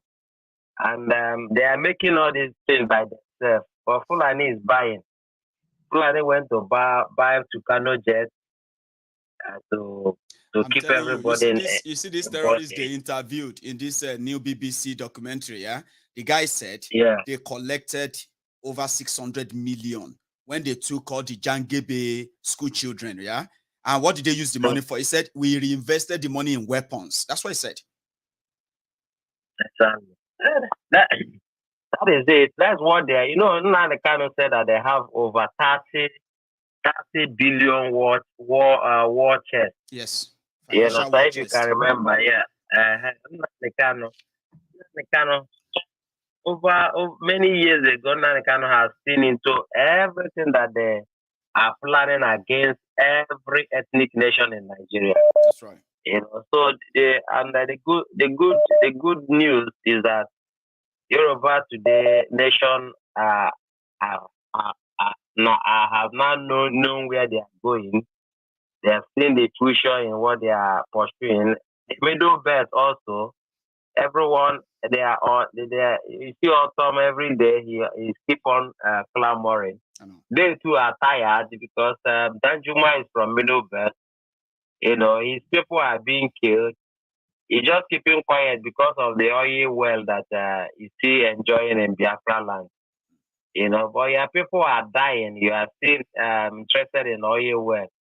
You know, so the thing is that we are very, very happy that our effort, because this fight is to the last man standing. That's right. Both we abroad and those that are at home. Yes. Everyone has determined that is Biafra or Biafra or Biafra.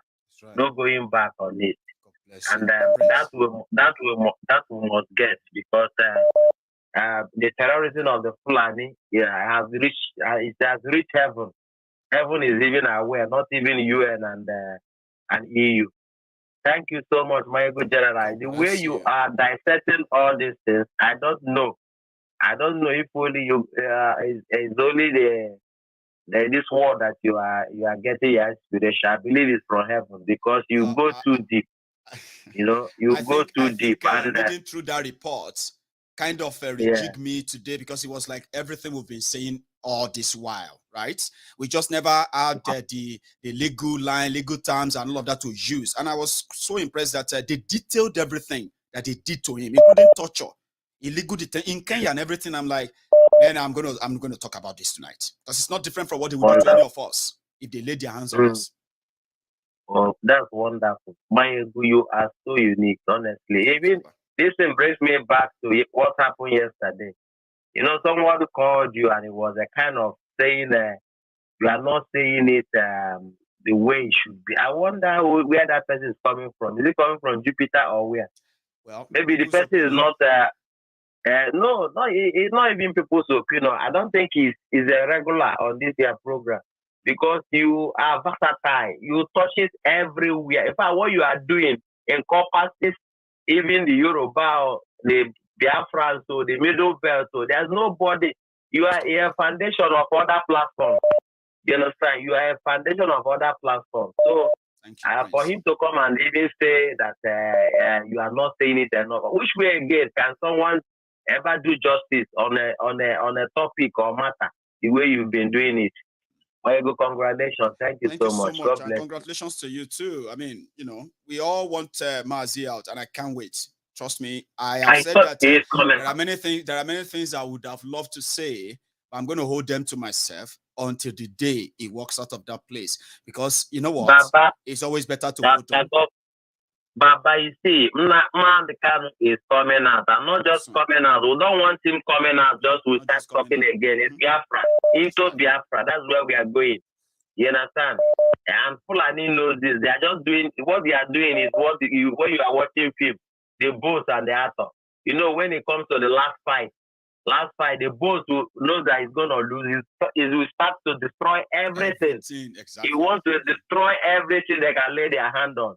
You know, so the terrorism you see at the Eastern the Eastern Bloc, the unknown government, unknown bishop, unknown soldier, unknown police, unknown DSS, unknown governor, unknown government, unknown this and that.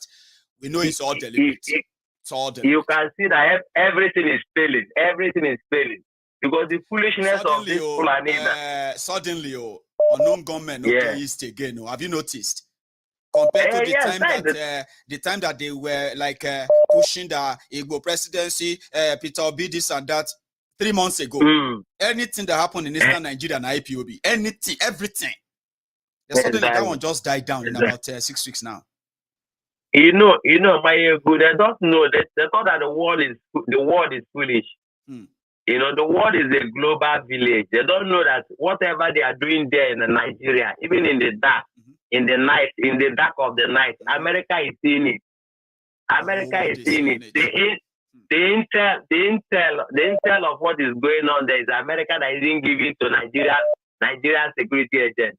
So what kind of foolishness did they think that what they are doing, or that they are criminality, they want to say IPOB is terrorist organization? Why they are defense terrorists? They are spending so much money on it, and trust me, they thought they were winning.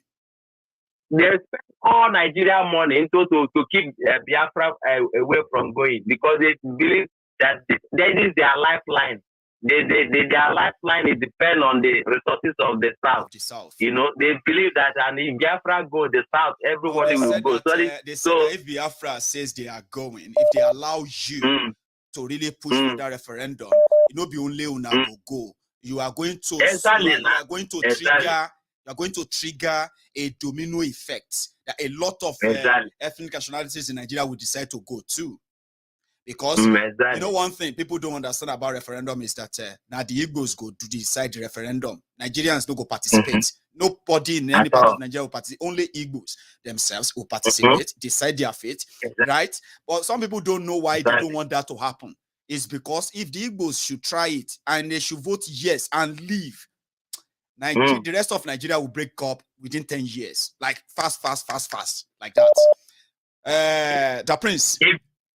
Yeah, go on. You want to add something? I wanted to say goodbye. I say even the way it's going, we might not even have anything like referendum. Biafra will just leave the way it's going. Okay. They don't even know, you know. Thank you. They don't even know. I'm only talking about why they never wanted it to happen. They never wanted anything to even make that conversation on, you know what I mean?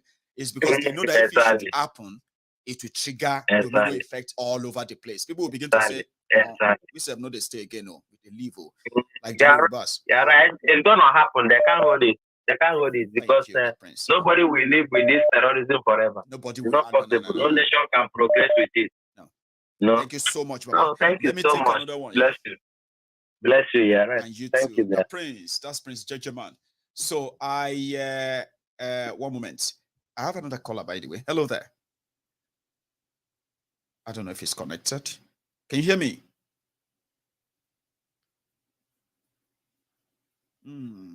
I don't know if you can hear me. I'll take another one and see.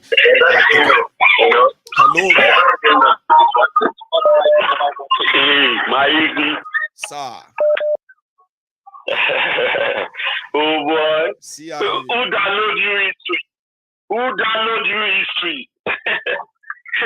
I say, if somebody no meet history, he will meet word of mouth. So now what about yes.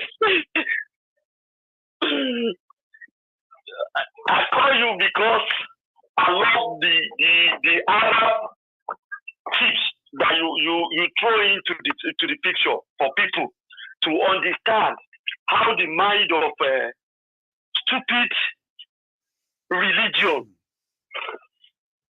has brought a lot of people into disarray. Yes, and it is always gradual. Now, people think it's always sudden. There's nothing sudden about what is going to happen to us. No. You never sudden. But Maiyegun, let me greet the house. All the houses I greet you now. Prince Judgeman, that man is a real devotee. May God Almighty bless him and let him witness the coming of Biafra. Amen. And he shall taste and enjoy it. That's my prayer for him. That guy really tried. They have tried. We've met in a lot of occasions. Yes. Where we shall join them, but they don't know who I am because I always like to be low key and watch. I don't even know who you are myself. Every time, sometimes you use a number, I will think maybe it's in Cyprus. I will see a number, it will be like in America. Then I'll see another number, it will be like in the UK. And I always wanted to ask you, but brother, remember, you are the CIA of this platform, so there's no point. No, brother, I'm just praying that one day Yoruba will stand and somebody like me can render my service in the aspect of intelligence to prepare the mind of our people. Now, let's go back a little bit further. According to the book of the Jews, which they call Bible, there's some countries in that book, in the Chronicle of Bible, Chronicles of Jews. There's some countries among the whole nation when Israel was destroying people, destroying some country to go to Canaan life. God intentionally instruct them that this also country do not destroy them because I have given the land to their father. Those countries, one of them is Bahrain, which is why you will never see Israel to fight with Bahrain forever. Now, why do I bring this topic? Is because of what you said. Some people forgot that no matter what Fulani do, they can never take the land of Yoruba. Well, brother, that they will use the Yorubas to make it easy. And it seems that that on our they don't understand. They don't understand. Even we, the Yorubas, do we really understand ourselves? If you look at the family meeting that we conduct sometimes, you will see that some people can rake, blah, blah, blah, blah, blah. At the end of the day, it's just a simple word that they will say to them, the matter will settle. You understand? I'm with you. They don't understand Yoruba, and because they don't understand us, they can never take our land. That one for sure. Let us forget. People will die, but they can't. So that's why I reference Yoruba to those people that God has given the land and instruct Israel not to destroy. We are part of those people. That is a minor history there. Do you see the Lebanon you talk about? Yeah. Maiyegun, so, I myself have lived in that country before.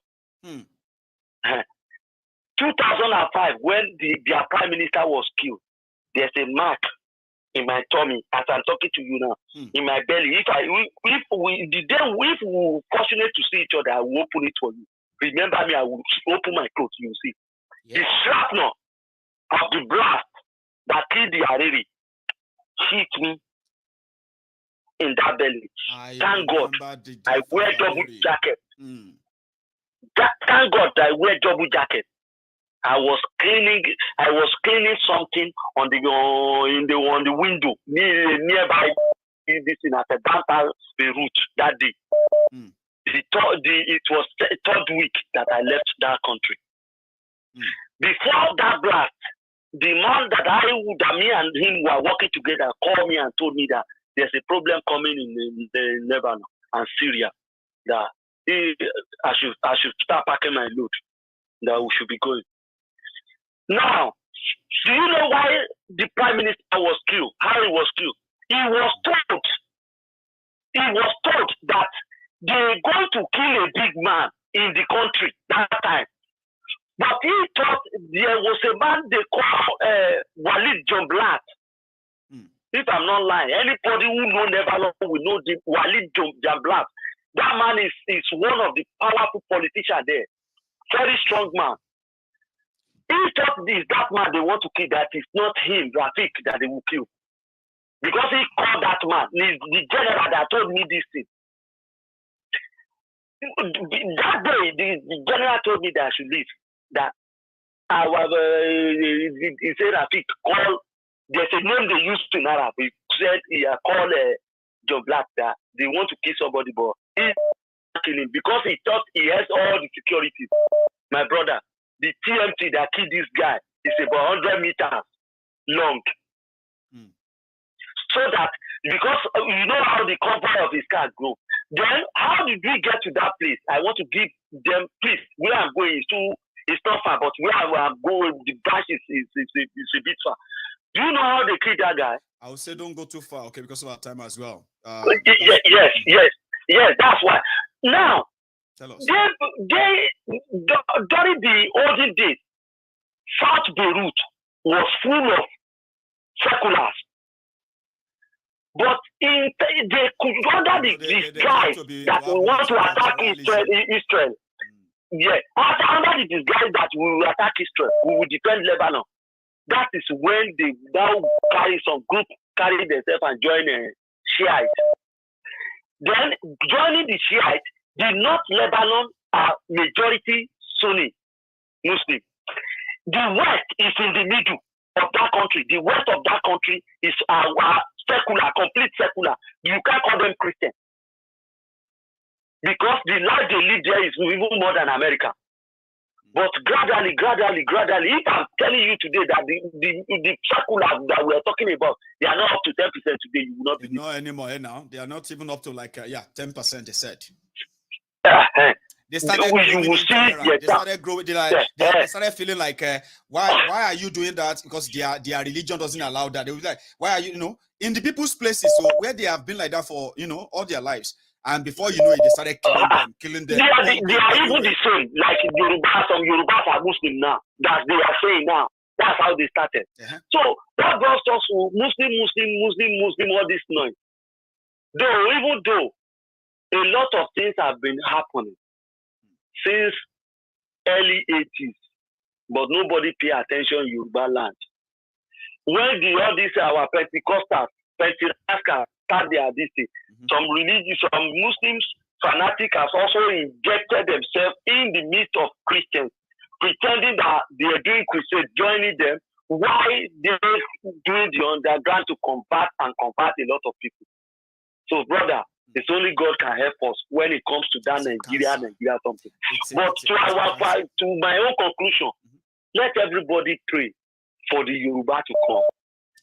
Anybody who knows Kosovo, if you have been, I've been in Kosovo, I've been in Albania, I've been in Serbia, Montenegro, I've been in Serbia and Montenegro.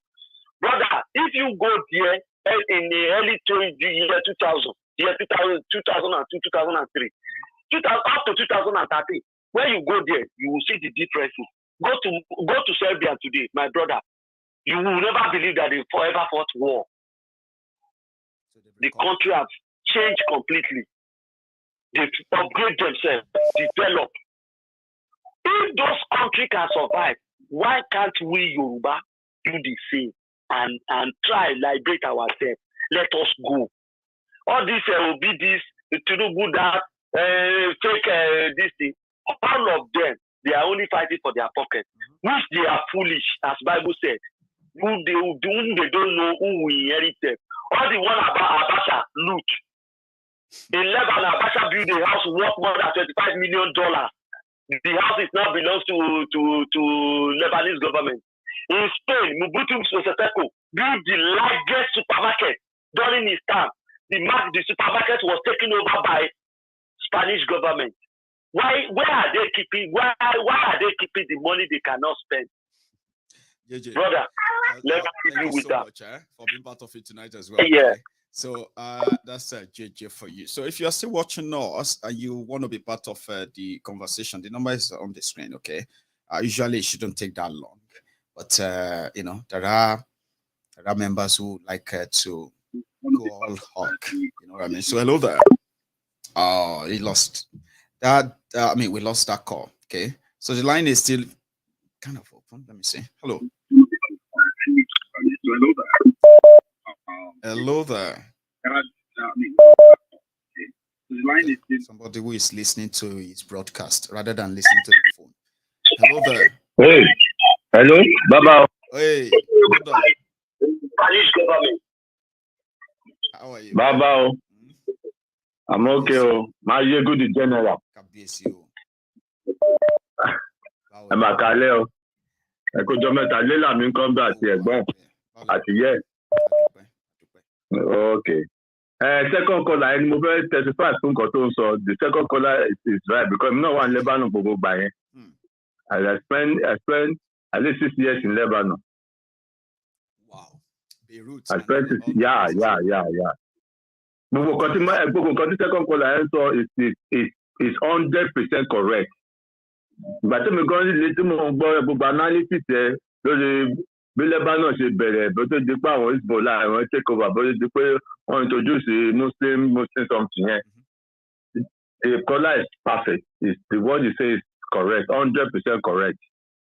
Because even on the road to now, and they're already pushing it, driving the narrative, pushing it. Yeah, Nigeria is on that road now, and this is my fear that most people don't even know. This is my friend. Most people don't even know. I be which other city? But Tinubu, a Yoruba man, sit in a room. Put a team together, and then the best they could give him is a Muslim, what you call a fanatic, a Boko Haram, a Boko Haram, somebody who said it on camera that they were planning to wipe out all the Igbos as part of Nigeria. He chose him. Are we not on our way to Beirut already, Baba? Yeah, of course. People don't know. This is how they started little by little in Lebanon, and before you know it, everything escalates. But of it's like the highest politician by none man, but Jambla. Jambla was a very powerful politician at that time. Very powerful. And before you know it, everything just one panel. Because of the top So they take over the whole country. Hezbollah take over the whole place. And it became even the start of other people they met in the country, because most of them are like from Palestine and all of that, right? Other people they met in the country, they call them infidels. Are they not calling us infidels now in southern Nigeria already? Of course. Anigba yẹn tẹ́ tó bá ti lọ gbàdúrà tó bá ti jáde ní human service on Friday báyìí wàá kọ́ orí onímọ̀ kan tó tẹ̀lé wọ́n kọ́ bẹ̀rẹ̀ sí dúró flag Israel àti America ni wọ́n wá bẹ̀rẹ̀ ìjọ̀gbọ̀n yìí ìwọ tó bá jẹ́ fọ́nà tó bá lọ gba bẹ̀ ńgbà yẹn ìwọ náà máa fi rúbọ I'm telling you. So Nigeria gone and all of that. Yeah.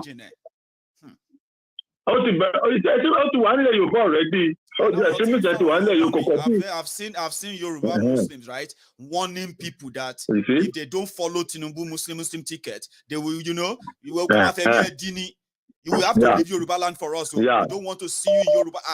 Is that how we end it? Is that how that at the end of the day they will mark people's homes, mark people's faces? Are we not going? And they will be marking their faces. They will say, "Oh, you didn't support Tinubu because you are a Christian, Abi. They have told us that you are enemy. You are not supporting Tinubu because you are a Christian. They told us you are enemy. We will deal with all of you." I have been reading for WhatsApp conversation, Baba, WhatsApp messages, what they are going to do to the Christians who fail to support it. I saw one on Facebook. I have seen some of them. I saw one on Facebook. Yeah, it's true. I saw one bragging that any Christian who does not support Tinubu should be ready to go out of Lagos. Nigeria sit on the keg of father. That Shagari son said, Yoruba Muslims are so tolerant, Sha. I mean, are they not the highest? They should be controlling the politics. The Christians are so. That's what this means. Listen, he said the Christians in Yoruba land, man, they are so lucky. So life of Christians and those who are not Christians, they are lucky. It's a privilege in southern Nigeria, and you still want to be part of that Nigeria. God forbid bad thing, because that's the thing they say now. They don't say bad anymore. You say God forbid bad. And I'm telling you, Tinubu himself. I'm sorry to say, Tinubu himself is an extremist. How come can politics boju me? Money. It's an extremist, Let's not be. Come out with the civil war. Okay, ìyàwó tó ní ìyàwó nǹkan pastor ní just bullshit. Tó bá dójú ẹ̀ gan, máa mú ìyàwó ẹ̀ gan balẹ̀ láti jẹ́ kó òun gan rọ́nà náà. I'm telling you the fact.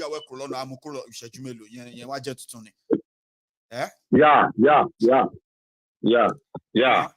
Thank you so much. Mo kàn ní kí ṣe ẹ lò ní. Now, it's good to hear from you. God bless you. Thank you so much. Good night, Any nice night, Banky family. Yeah. Nice. Okay. So I'll take another call again. Hello there.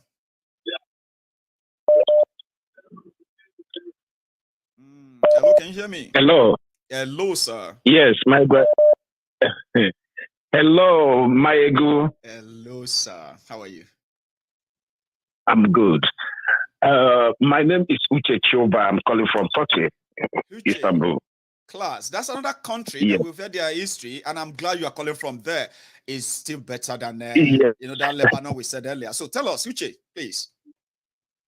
Yes, Maiyegun. You see, we all know what happened in Turkey so many years ago, and that is exactly what is happening in our place. It's not about to happen because it's happening already, okay? And, I want to go in this direction. Okay. You see, Maiyegun, you have been a lone voice. When I say a lone voice, it's not only you that is speaking, but you have been a lone voice in Nigeria for the tribes that cannot speak out. Thank you. Because they have built enough hatred. They made us to hate ourselves. Honestly. They use religion, they use this and they use that. But you came and bring those things down. You make our youth to understand who we are. And the handwriting on the wall, because these people, they believe, in fact, they never knew that somebody like Maiyegun, somebody like Nnamdi Kanu will come up at this time because we have been played and they use us against us. All the time. Imagine what, yes, all the time. They use us against us. They keep pushing us out. They push. You see what they are trying now. You see this thing they are trying with this Tinubu for president between Igbos and Yorubas. I am so happy, right? As they are pushing so hard, more people are now aware the trick that it is always every 4 years. They will want to make Yorubas and Igbos feel like we are so much of an enemy, and we are breaking that barrier too. So I agree with you, Baba. Exactly, Maiyegun. You don't know how happy I am that somebody like you risk it all. You never tell us the threat you receive. We don't care because you are called for this. And even when you are called for this, you make yourself available. Thank you, Maiyegun. I don't want to waste most of your time, but I just want to tell you there are millions, not thousands, and millions of Nigerians who believed in your cause, who listened to what you said, and are ready to do whatever it takes to break out of that country. Thank you, and may God bless you. And you too, Uche. Thank you so much for your time as well. Right? Stay safe, man. Yes, I don't want to take much of your time. Thank you so much, Maiyegun. Thank you. Continue. Thank you, Maiyegun. Thank you so much, Uche. That's Uche there from Turkey. And I love you, Uche, by the way, because I don't remember I've spoken with you before. If this is the second time, it's really great to hear from you. Seriously, okay? So I have another person on the line, right? Hello there. Hello, Maiyegun, Baba. Hello, sir. How are you? Baba. Nothing too much, other than same old. I wish something new. Baba, we are in trouble. We are in trouble. Voila, day, Baba. So, if you see, I sent you a video on your WhatsApp line. It's about a woman. Right. It's about a woman who was talking about how Lebanon became a Muslim nation. Oh, I saw that video. You should watch that thing. About to start. Honestly speaking, it was, it was eye-opening. But tell us more about it, especially for listeners. No, the woman was just playing the history of what is going to happen to Nigeria, exactly how it happened in Lebanon. Yes. That's what she was basically saying. And it's surprising how our people are so docile. The one I'm even more angry about is the people from the Middle Belt. You sit down there and young people are being killed left, right, front, and center. Support this same government. That is. I don't know. It's all kind of sweet, sour taste. Maybe not sweet, but probably sour taste that people seems to just have gotten used to. Like they say, Baba, they said that, what do you want us to do? We don't know what to do and all of that. But when they are told that you could do this or that, they never really want to do that, right? It is glaring. It is glaring that this thing is going to go down between tribal and religious lines. I keep saying this, but it is what it is. How can you just come, man? You know one thing that scares me. You know one thing that scares me, Baba, is that somehow I don't know. I sat down yesterday and he actually got to me. I said, we know the armed Fulani terrorists in our forest, right? We've had their successes against them, even though we don't have all the the necessary, sort of equipments to fight them. But we still had some few successes after, which means if we have the right resources here, we can always conquer that. Then my fear is that somehow this same system is injecting this blood of extremism into our young people in Yoruba land. And guess what? They are not just saying it to them. They are funding such ideology in Yoruba land. The ideology that is going to bring extremists into us as well, which means the Yoruba land that we know we could handle all our external invaders, is becoming unsafe from ourselves, because that is another doom that they are projecting on Yoruba land, a cancer from Nigeria. That worries me, Baba. We have young people right now who are going to grow intolerant because of religion in Yoruba land soon. The way we are going. That's the scariest part, Baba. That's the scariest part. And that is how they get into your skin. They get into your society. They get into your culture. Yes. They use people like that who are not thinking. What has religion got to do with your humanity? You are first human before you are a Christian or you're a Muslim. So why do you think that your religion should be the religion that you're talking about? God is not religious. God doesn't have any religion. Some people don't know that. God doesn't have any religion. Anyway, God doesn't have any religion. Make I give other people space to talk. You stay safe. Let me take another one here. Here we go. Hello there. Hello. Hello, sir. Elder. Yeah. Maiyegun. Hello. Báwo ni sir? Ẹ kálẹ́. Ẹ kú iṣẹ́ o. Yeah. Elder. Everybody can hear you. Yeah. Yeah, thank you. Yes, first of all, Nigeria is better, like you always said. So it's better we quickly break it up to save life, because we will blackmail each other to death till Jesus Christ come. Dog eat all right? Dog. Like we'll be tearing ourselves at every opportunity.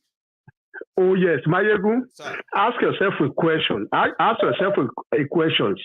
Saying an Igbo man sitting down in Enugu or Abakaliki, now I wake up in the morning, there's no water.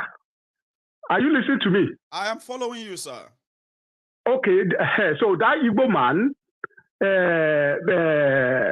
wake up in Abakaliki or in Onitsha. Wake up in the morning, no water, no electricity, no food, nothing. And you now look up.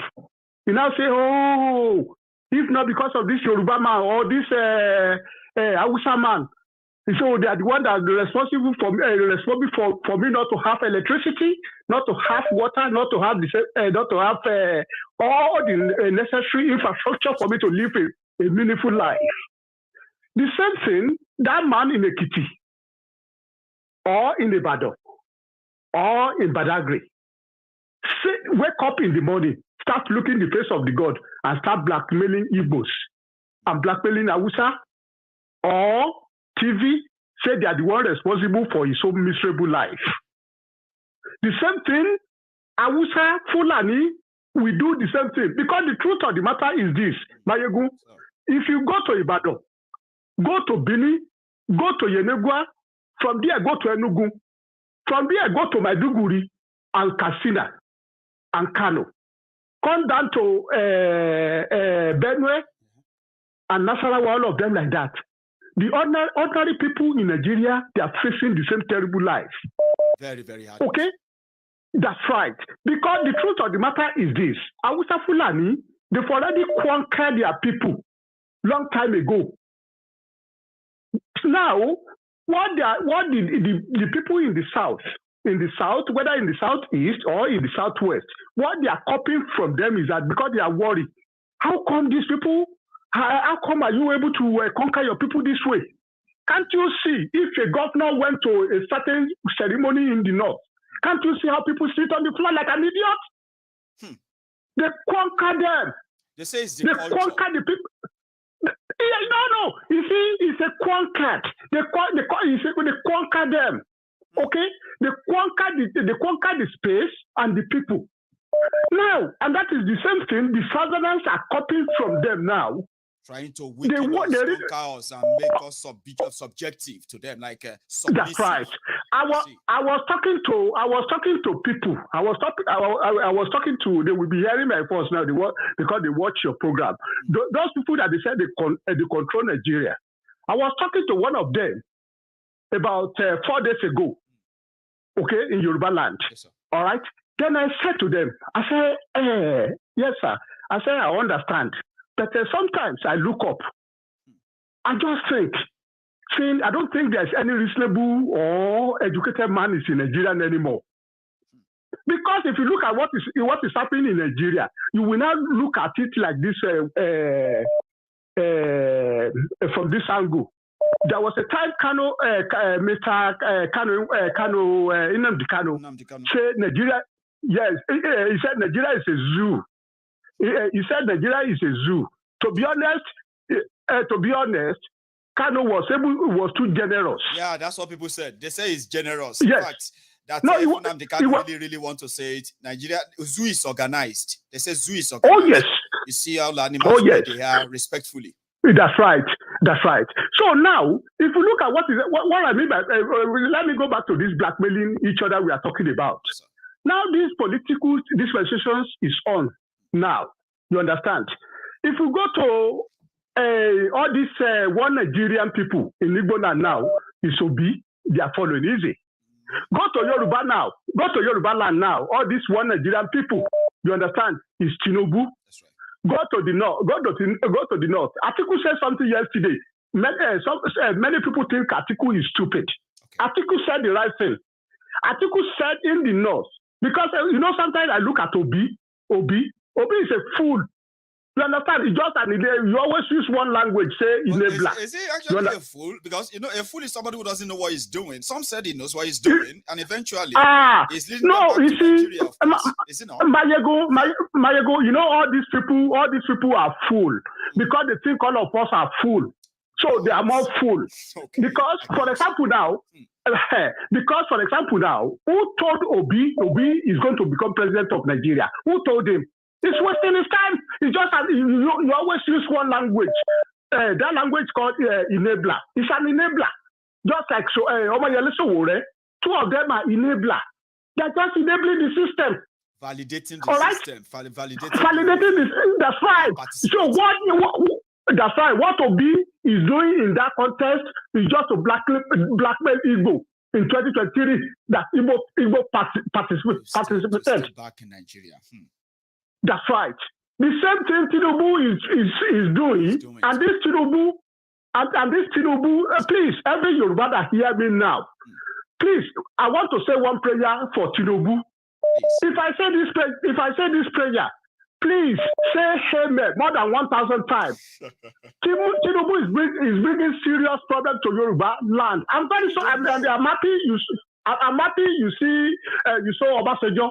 Obasanjo said something about very soon they won't be able to go to church anymore, all this type of thing.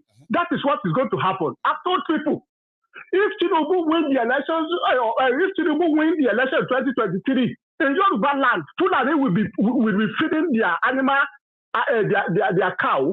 They will be feeding them in the church on Sunday. All right? That is what is going to happen. So now, at Tinubu, you are talking, I thought you said that you wanted to say a prayer. I was waiting to say amen, but that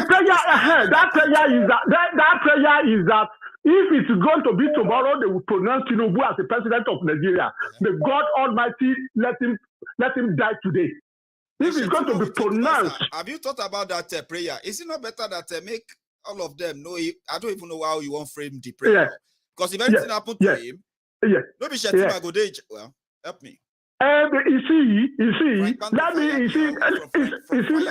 let me That's fine. Let me tell you something. You know, you are talking about unity. You know, these Nigerian people, the fools. Unity. You understand? They talk about unity. All right. So where's the unity? All right. And that is why anybody that if you know, let us believe Tinubu win. Okay. Tinubu went to pick another Fulani Kanuri. Because that guy that follow him is a Fulani as well. It's a Fulani Kanuri. That's Shetima. Yes, that's true. Okay? That's right. So it's a Fulani Kanuri. That Fulani Kanuri man now is a Muslim. Tinubu now forget Igbos. Population of Igbo in Nigeria, they are about 90% of Christians. Okay? When you go to the south, right from Benin down to Ibibio land to Yenoga and the Calabari and the Jaw people, 86% of them are Christian. The population of Yoruba people is 50-50. Forget about this jihadist in Ibadan, that shit too. That is talking rubbish. Okay? The population of Yoruba is 50-50 Muslim and Christian. When you go to the central part of Nigeria, all of you religion people like this, when you begin to share the population, where you they put all of us, we don't get religion. When you say 50-50, all of us, the Babalawos, the Mamalawos, all the brother Lawos, sister Lawos, we have never been factored in at all. We not be human. Okay, well, listen. Okay, listen. I think you are accusing wrong persons. You understand? I've never been to church in the US 20 years, and I will never go to the end of my life. Okay? Let's say Christian 30%, Muslim 30%. All of us will look at religion 40%. So we'll start arguing about that because it's real. Even the Babalawo will see. Yes, sir. Let me tell you something, right? So now, Tinubu now said quickly. Yes. When I was growing up, we always welcome people from all over because they believe that Odogbolu has a lot of jazz. Yeah. So that's how we are. In Yoruba land. So pastors will come. Pastors that is redeemed pastor, winners Sharp pastor, P Square. I mean, sorry, I said P Square. Four Square Church pastor. I have.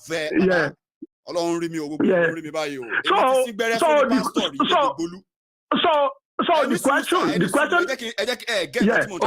Okay, all right, okay. Argument Christian 50%, Muslim 50% in Yoruba is so wrong, correct? Yeah. Okay. But continue. Yeah. Okay. You are right because there are some people who used to believe we are many. Christian, Muslim, or anybody who discuss me. Because it's true. Because if we are talking about Muslim and Christian,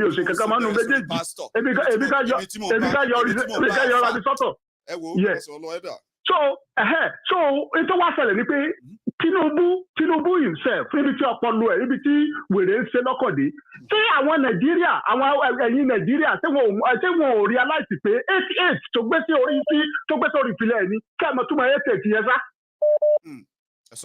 no Nigeria, no the meaning. The meaning of it is that Tinubu is telling you, if it is only one person remaining in Nigeria, I will spend like 8 years.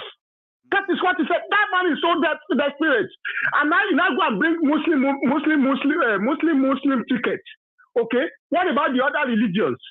Now, what the Hausa Fulani is trying to tell you at the end of the day is that it's only Muslim that can lead Nigeria. No, they said there is no Christian that will lead them in Nigeria. That's right. And the same thing with the PDP. The PDP now said with the argument they said they wanted to win they won the election, and it is only not other that can win the election. No they now go and bring election.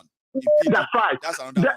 They now go and bring another Fulani from Cameroon. One Fulani from Niger just wanted to finish in the person of Gokwari. Cameroon is going to come and bury us. That's right. So now, when they finish that one, when they finish the 8 years, they've already established it. Say no standard can become the president of Nigeria anymore. People should know that the danger. They should know the danger that is coming. The day of catastrophe is very near. Yes. Also, the day of catastrophe. Yeah. ìjọ tí èṣù tó bínú tó gba kẹ́ẹ̀gì. ọjọ́ burúkú tí èṣù gbomi mu àwọn pípù náà ló dẹ̀ máa àwọn pípù náà àwọn náà máa dà like we said the other day àwọn pípù yìí àwọn náà ló máa destroy system yẹn because they will press the button of self destruction. How will Atiku go to rule Nigeria peacefully after Buhari after Fulani just finished? 8 years. That's right. How is Tinubu going to win Tinubu going to rule Nigeria peacefully with 2 Muslims? What about Igbo and other people? You understand?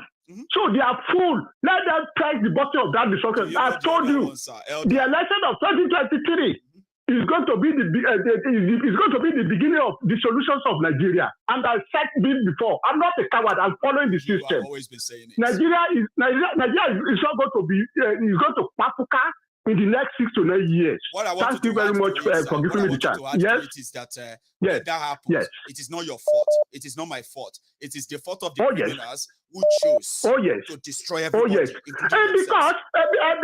because Maiyegun, you have to look at it like this. Because Maiyegun, if you take your flight today and you go to Nigeria, if you stand one place, if you can think very well, you will now realize that population of around 250 million people. If you look at the output, you understand? The output of 200 million people in Nigeria is just like our population is 4 million. Okay? Now, and everything, so all the statistics shows, if you look at the electricity we have, 250 million people, we can only generate only 4,000 megawatts of electricity. We cannot even transmit it. No.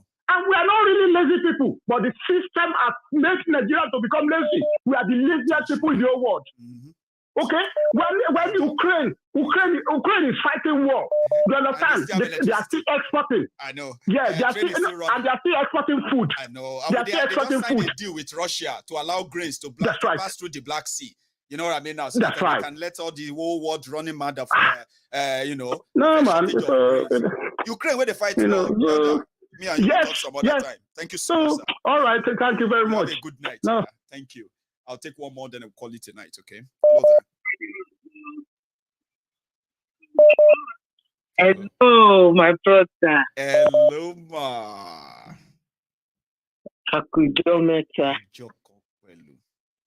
How are you? Hey, we thank God, we give God the glory. Tale itunle otunga. But oh, to show you, they fear. See our people the more they tend to show that fear and try to cover it, the more mistakes they won't make. Because one more you pay for the past 8 years, their evil plan and what they bust up. Now, what they say executed, huh? What he executed? One of that time to run out on them. That's it. And now they are so desperate to put everything in place. And thinking maybe they are fast to share for assure you say, everybody will be dumb and dormant. And they'll be dumb, but they will just wake up one day, they will just say you are the president and vice, then you can go and do whatever you want to do. But they don't have a clue.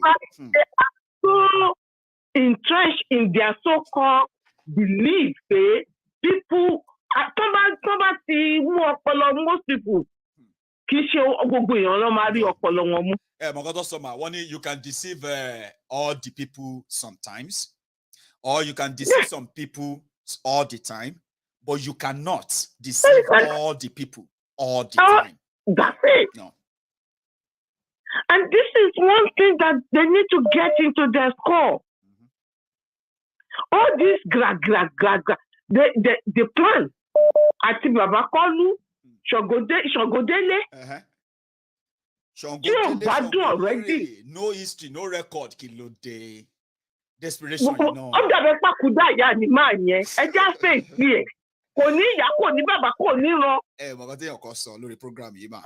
Akudaya ni maye.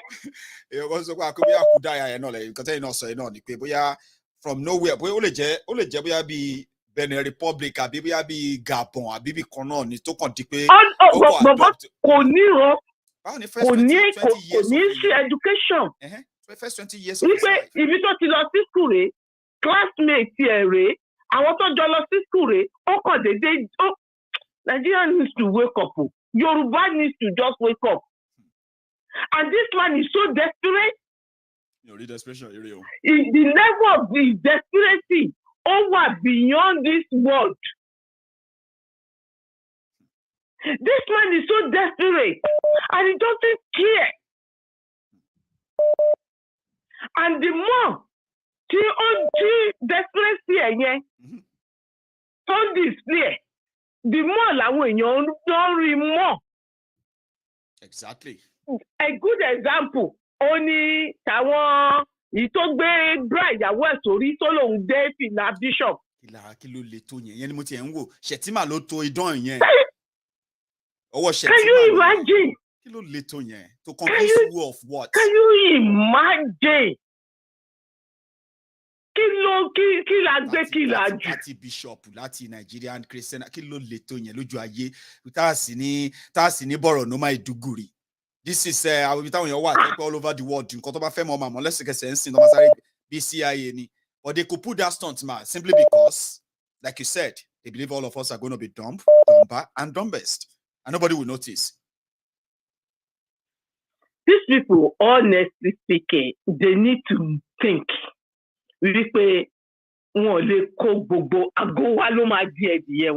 It's just a matter of time. It's a matter of time. Because níbi tí wọ́n desperate dé, wọ́n kó àwọn ewúrẹ́ wọ́n kó wọn kúrò ní kíní wọ́n dà wọ́n sí ilẹ̀ Yorùbá. It's a long time plan. Lójú wa mà. And that is why. Ìjẹ́ yìí mọ̀ pé lẹ́ẹ̀kẹfà lélẹ́yìí tí wọ́n máa break a prison ní Nàìjíríà London Buhari. Lẹ́ẹ̀kẹfà lélẹ́yìí o. Ṣé wá rí inú gbogbo prison mẹ́fẹ̀fà tó break mẹ́fẹ̀fà pátápátá ni wọ́n ti ní àwọn tó pè ní suspect Boko Haram or bandit tó lọ́ọ̀kì mọ́bì kan. Tẹ́yìn go tí wọ́n wà bẹ́ẹ̀. Gbogbo yẹn lọ ti release wọn síta ń sìn election ṣe ń bọ̀ yìí sìn. Gbogbo wọn lọ ti transport ìsọ̀lọ́síbi tó ẹ̀kọ́ transport lọ. Ìkan tẹ̀ tún jóyè. Ọlọ́pàá wa ń play. Ìyẹn tẹ̀ tún jóyè. Ìyẹn tún demand I think about 3.3 billion ni owó tó fẹ́ máa gbà. Ó demand ẹ̀ ni. 3.8 million ló náà máa dá fún àdúgbò yẹn lóṣooṣù. Nigeria don enter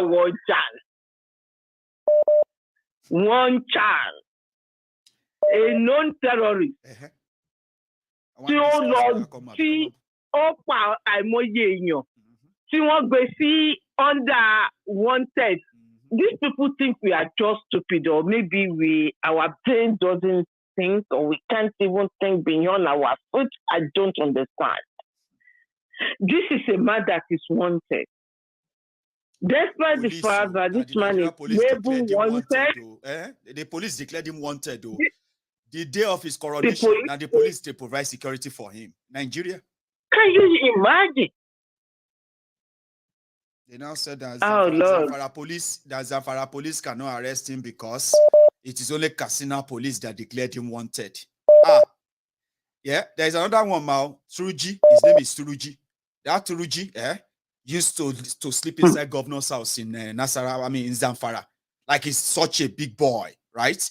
To the point that commissioners, special advisor to governors, so they actually see him as somebody that should help him. Help them beg other kidnappers, to take to open up negotiations so that they will pay them and they can release any kidnapped victims.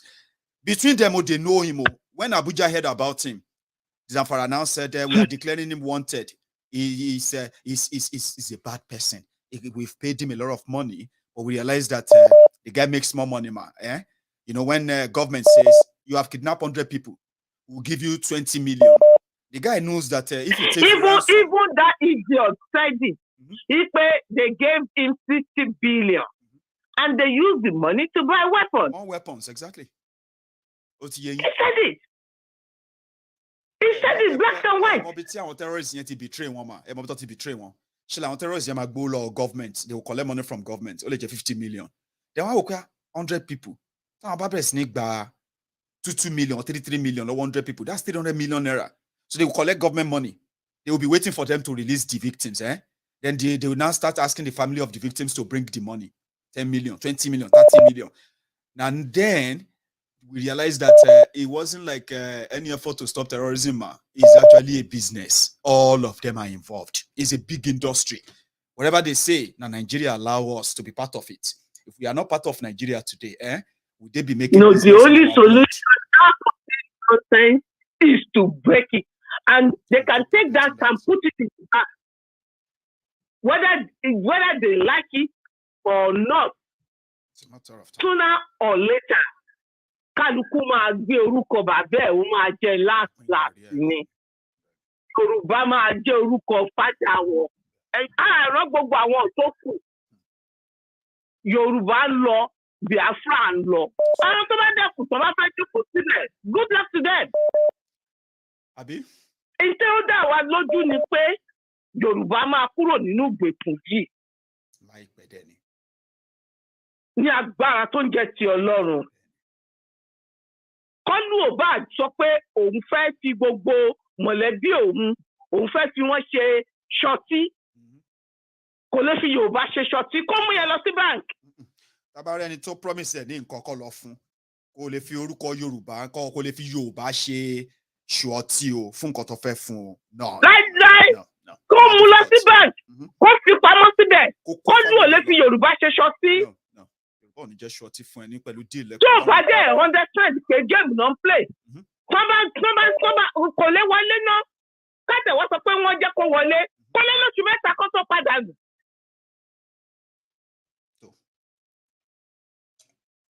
Òpònú burúkú nítorí títí ẹnu kan ṣoṣo. Àwọn ẹran tó kó sẹ́yìn wọn, àwọn yẹn wá bẹ̀rẹ̀ sí ní play emotional game, psychological game. Yorùbá, ronú. Wọ́n ní gbogbo tó bá sọ bẹ́ẹ̀ yẹn. Nítorí kọlu ẹ jẹ́ wo fídíò kan wà bí ti fẹ́ fi wọ̀nyí ẹ jẹ́ wo náà ẹ má ti lọ ẹ wo eléyìí mà. Commitment for us as members of the action.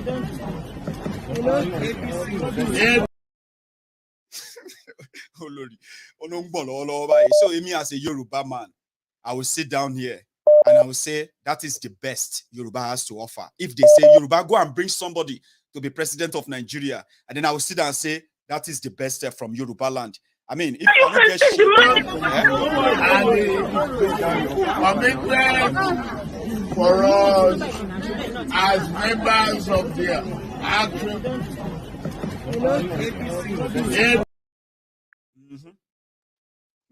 You can see. The man is not even stable.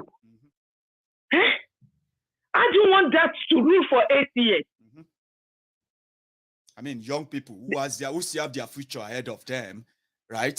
And those young people fighting this man's corner, want to kulori, want to fiori, want backparo. Every young person or every young individual fighting this man's corner, want to fiori, want backparo, because, to be honest, tí kì bá ṣe pé young person tí orí ẹ̀ bá kú àtà ọjọ́ ọ̀lẹ àtà fún ọmọ èèyàn kan ọmọ Tinubu lásìkò ló jáde nínú kinní lórí Twitter aago tó gbé sọ́wọ́ was 345 million. Ẹ wo ẹ tiẹ̀ ní sùúrù ṣé ti gbọ́ ti ọmọ Àbíbá kí ló ti ń pè ṣábíbá lórúkọ ọmọdé yìí ní àbí kí ló ń jẹ́ náà ọmọ Tinubu méjì tí ìkan ra ilé 4.5 million ní Amẹ́ríkà kò ṣiṣẹ́ rí o. Ìkan wà tó jẹ́ pé ó ṣe graduate ní last year ni right yẹn náà ra lé bí $2.3 million wọn ṣe iṣẹ́ this people tó ṣe iṣẹ́ rí o ṣe wá láwọn tí wọ́n jí destiny wọn tó lọ fún wọn ra property fáwọn ọmọ yẹn àwọn yẹn wà nísàlẹ̀ kò ń sìn o kí ló ti ń pè. àwọn yẹn ṣe bá bí àlà àwọn náà ló dẹ̀ máa jàjà òṣì káàkiri ẹsẹ̀ títì ó máa ṣe o. ayé wọn ta pàù. Ayé ẹlòmíì ó ti tàbí ti gúgúrú ó ti mọ̀ pé tó bá ti fún ọ ní 2,000 naira wọ́n á máa jàjà bí ìgbóná kiri ni àwọn tó rí wọn ti burú bí eré egun tó léwèrè. ẹ wo ẹ jẹ́ release ní ọjà rẹ̀ ẹ ṣe gan ni. Fún time lálẹ́ so ẹ jẹ́ kí n bá Larry sọ̀rọ̀ because eléyìí Larry àwọn tó máa ń kàn ginger mi wọn bàbá Larry we no get too much time o Larry. Maiyegun, thank God that you haven't changed your profile picture. I would have been so embarrassed that I was calling you Larry when you are not Larry. So Larry, is that you? Yeah, Larry on the line. Larry. So Baba, I'm going to give you just about 3 minutes. Okay, just make it count. My time is so okay. So Larry, everybody can hear you, Baba. Yeah. Hey, everybody, I don't tell you. My religion. Many people say no. You may need to take off that headset, sir. Remove that headset and just use the direct phone. Somebody makes your voice far away from the phone. Yeah, I know you can hear me. Okay. It makes you a bit distance. Yeah. Take your time anyway. Just hold on, make I change and come off. No wahala. Just make sure that you don't mistakenly cut off. That would just be it. I'm hearing you. Yeah. Larry. Hold on. Yeah, maybe we should. Yeah, you hear me now? Yeah, go on. Go ahead, please. Yeah. So I did talk saying our religion is our problem. Fine. Lack of education, I make them happen. What we see, they can't use religion enter us. You understand what I talk? How they follow you, Baba?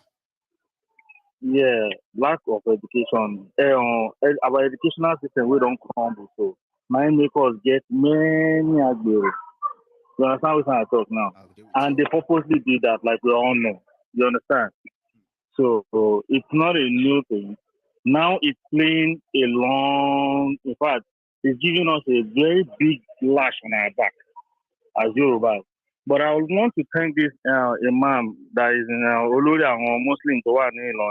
That man is a wonderful man. Right. Because he has not allowed. Zulu Gambari. Is that not the leader there? The emir of Ilorin? Yeah, is it the emir? No, that Yoruba man. Which of them? Is a Yoruba, the Yoruba man that follows. Yoruba Fulani man, I would say. The emir of Ilorin. No, Baba don't tell our Yoruba. Oh, Imam Yoruba. Yeah, that's what I'm saying. I mean, I get it now. Yeah. So yeah, Imam Yoruba. A brilliant man. Imam Yoruba, man, that man, anywhere he, Ọlọ́run ò ní bá gbogbo nǹkan tó ti dánù ọ̀rọ̀ bàbá yẹn Ọlọ́run ò ní bàjẹ́. Ṣẹ́rí bàbá yẹn ò jẹ́ kí wọ́n lo religion tí wọ́n fi mú òun because nǹkan tí bàbá yẹn bá sọ làwọn èèyàn tó wà ní Yorùbá land ló máa follow. Àwọn Muslim tó wà ní Yorùbá land ẹ mọ̀ pé òun ló lórí wọn. But bọ́ọ̀lù ṣe máa ń tó gbogbo nǹkan fún ẹ̀ Ọlọ́run ò gbà wípé kí a ní irú àwọn èèyàn bẹ́ẹ̀ yẹn kí wọ́n máa lò wọ́n as manipulator. Because the problem is a big problem. You understand, my brother? I deal with you, Baba. I deal with you. My big problem. And if that man, but let me just cap it up, you know. Yeah, Baba. That man, why I keep praying for that man is just for the fact that he's a true Yoruba man. He's a true Yoruba son. He's not a bastard. You know, because when many Yorubas are in the helm of affairs, when they have that power in them, they tend to forget who they are. Especially, just an example, like they don't have purpose. That's why we say that if to say these people who sold the idea of I'm a Yoruba man, I'm this and that, and then they gain access to power since 1999. If they had been pro-Yoruba, right? Even if we are still part of Nigeria, our situation shouldn't be this bad and worse, and it's going to even get terrible. My brother, it's going to be terrible. It's going to get terrible. Like Asha said, there is fire on the mountain, and nobody seems to be on the run. There is big fire on the mountain. And fella don't talk and make I even cap him up with this. Exactly. Fella talk say, this uprising will bring out the peace in us. This uprising will bring Baba all the peace in Wasita. Tell our mother Yoruba to pariwo Tinubu Muslim. Say ti gbàgbé pé nǹkan tí wọ́n fi mú Boko Haram wọ not in religion, you know. àwọn northerners wá gbà nígbà tí wọ́n gbà tán tani tí ní ẹ̀kọ́kọ́ consume àwọn ni o. àwọn ni Larry mọ̀ tó máa ń break out mi jù òun ní pé imagine àwọn tó jọmọ Yorùbá who are actually Yorubas and their reasons for Tinubu choosing a Muslim according to them is because in the north they don't see Tinubu as a real Muslim, and a Yoruba man is explaining that to me, telling me that what do you want them to do? The North will not vote him because they don't see him as a real Muslim. And I'm like, so this northern criminal saying you being a Muslim is not a real Muslim. They only tell whoever is a real Muslim, and you as a Yoruba man, you want to drive and on you are playing, yes, and you are playing into that. You are playing into the hand because of that. As an excuse. Yeah, that shows the level of stupidity that we Yorubas have, and I think Yoruba saying that they did not will not vote for him because they don't see Tinubu as a real Muslim. Therefore, Yoruba should forget about Muslim. They should just vote for Tinubu, Muslim. Are you mad? Like for real? My brother, I say gbogbo nǹkan tó ń sọ it is surprising. Break out the beast, Yeah, all of us get beat too. Fela sọ wọ́n sọ pé àmúgbó ni wọ́n sọ pé àmúgbó ni Fela gbogbo nǹkan tí bàbá yẹn sọ kọ́ ló ṣẹlẹ̀ ń sìn nígbà tó sọ fún yín pé kẹ́ máa wọ́ọ̀ṣì o ní pé animal and woman skin ní wèrè Buhari ṣé kò wá padà wá ṣẹlẹ̀ ń sìn pé animal and woman skin ni àbọ̀ ti bàyẹ̀ pé Fela fi kọrin. Oh, sure.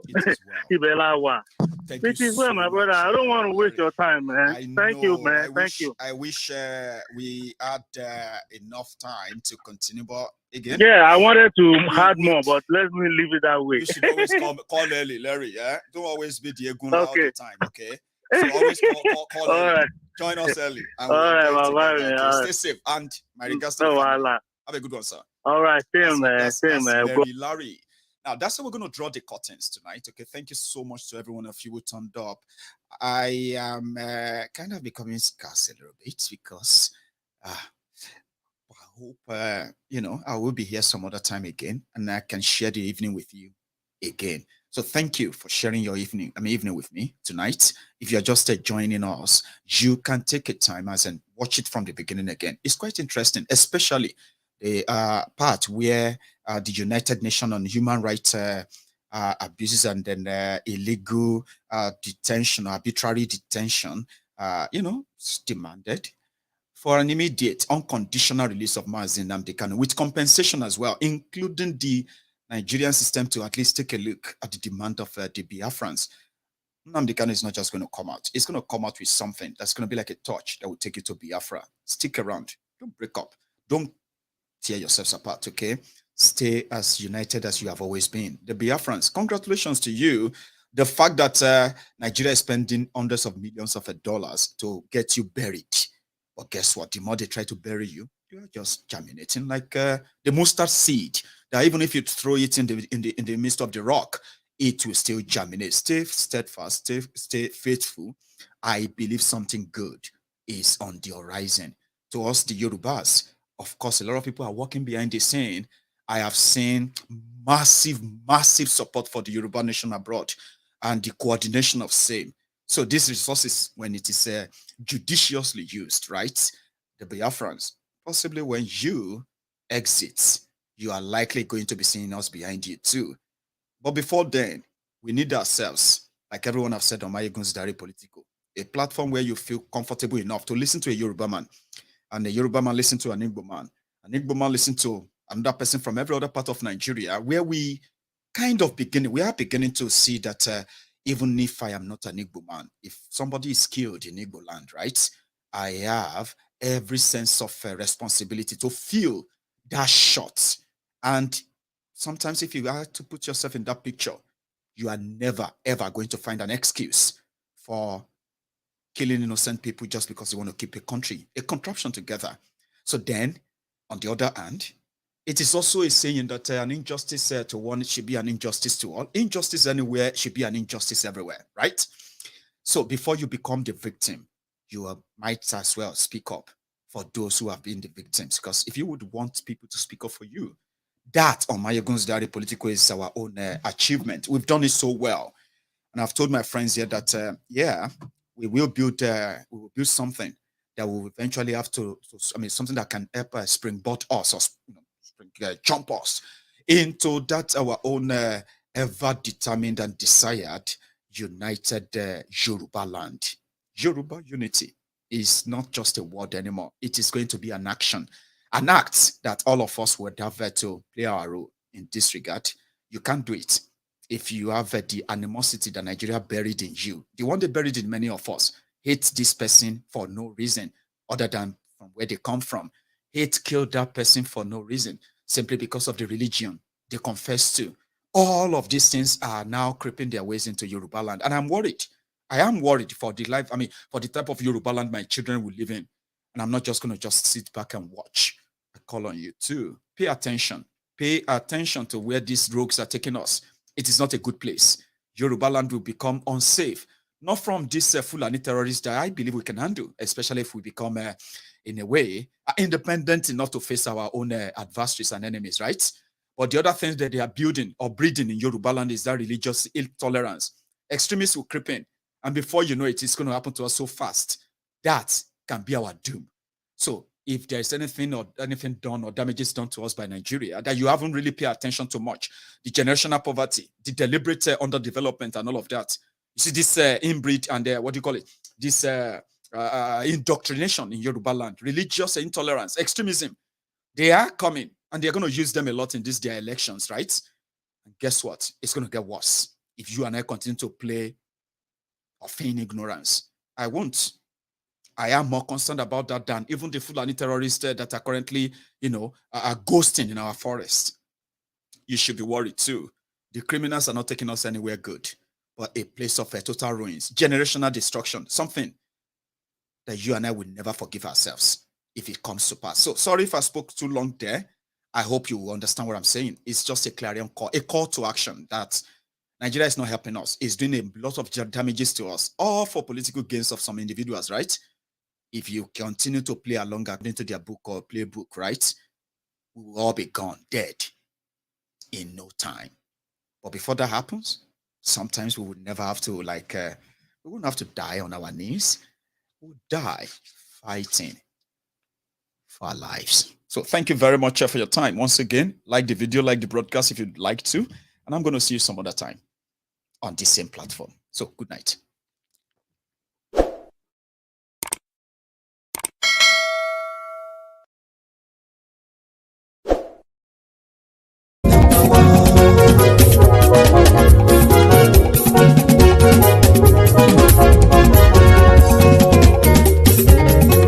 Àní ẹ̀sùnra kì í. Maiyegun ti dé. Maiyegun ti dé.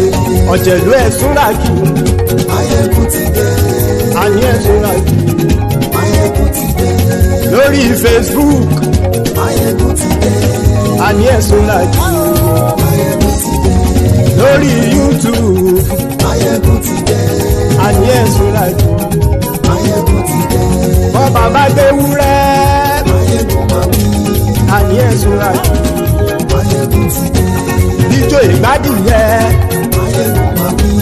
Àní ẹ̀sùnra kì í. Maiyegun ti dé. Pẹ̀sìdó bá rúfin o. Àní ẹ̀sùnra kì í. Maiyegun ti dé. Gómìnà kówó jẹ. Àní ẹ̀sùnra kì í. Maiyegun ti dé. Ọlọ́pàá tí ń gbà rìbá. Àní ẹ̀sùnra kì í. Maiyegun ti dé. Aṣòfin tí ń rúfin o. Àní ẹ̀sùnra kì í. Maiyegun ti dé. Òpùrọ́ olóṣèlú. Àní ẹ̀sùnra kì í. Maiyegun ti dé. Ọ̀jẹ̀lú ẹ̀sùnra kì í. Maiyegun ti dé. Àní ẹ̀sùnra kì í. Maiyegun ti dé.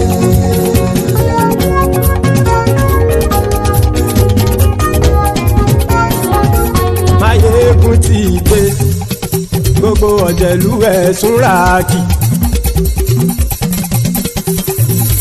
Maiyegun ti dé. Gbogbo ọ̀jẹ̀lú ẹ̀sùnra kì í. Ṣùgbọ́n ní bá ti ṣe èyí tó yẹ kí wọ́n ṣe, ọmọ bá dèrò ní fi wọ́n níran o. Maiyegun ti dé. Gbogbo ọ̀jẹ̀lú ẹ̀sùnra kì í. Maiyegun ti dé. súra kì ṣùgbọ́n ní bá ti ṣe yìí tó yẹ kí wọ́n ṣe ọmọ bá dẹ́rọ̀ ò ní fi wọ́n níran. wọ́n fowó bẹ́ẹ̀ o Maiyegun ó sọ pé wọ́n ò bẹ́ẹ̀ wọ́n fowó bẹ́ẹ̀ Maiyegun ó sọ pé wọ́n ò bẹ́ẹ̀ oníkan ṣáàtì ṣe yìí tó yẹ kí wọ́n ṣe fáwọn ará ìlú tó gbé wọn débẹ̀ o àyè. Maiyegun ti dé gbogbo ọ̀jẹ̀lú ẹ̀ súra kì Maiyegun ti dé gbogbo ọ̀jẹ̀lú ẹ̀ súra kì ṣùgbọ́n ní bá ti ṣe yìí tó yẹ kí wọ́n ṣe ọmọ bá dẹ́rọ̀ ò ní fi wọ́n níran. kì máa yí ṣe eré ọ̀rọ̀ yìí kì í ṣe ẹ̀fẹ̀ kì máa yí ṣe eré ọ̀rọ̀ yìí kì í ṣe ẹ̀fẹ̀ ẹni bá ti lè lẹ́bọ̀ lẹ́rù o ọmọ bá dèrò kàṣàyè tú wọn síta. Maiyegun ti dé gbogbo ọ̀jẹ̀lú ẹ̀ súra kì Maiyegun ti dé gbogbo ọ̀jẹ̀lú ẹ̀ súra kì ṣùgbọ́n ní bá ti ṣe yìí tó yẹ kí wọ́n ṣe ọmọ bá dẹ́rọ̀ ò ní fi wọ́n níran. tẹnitẹni ọmọ Maiyegun ọ̀rẹ́ ara ìlú mọ̀mọ́ ni mo fọlọ́hún sọ ẹ̀ bá kìlẹ́bù lóòótọ́ olódodo ìlú ọ̀tá ìlú mọ̀mọ́ ni ìwọ ṣá máa ń ṣọ́ra kò sì mọ́ bẹ̀rù bọ́tà ń lè rí bóníṣègùn lé káwọn mọ̀mọ́ fi ṣera wọn ni ó ti dẹrùn tí wọn ò gbọ́dọ̀ sì mọ́ bẹ̀.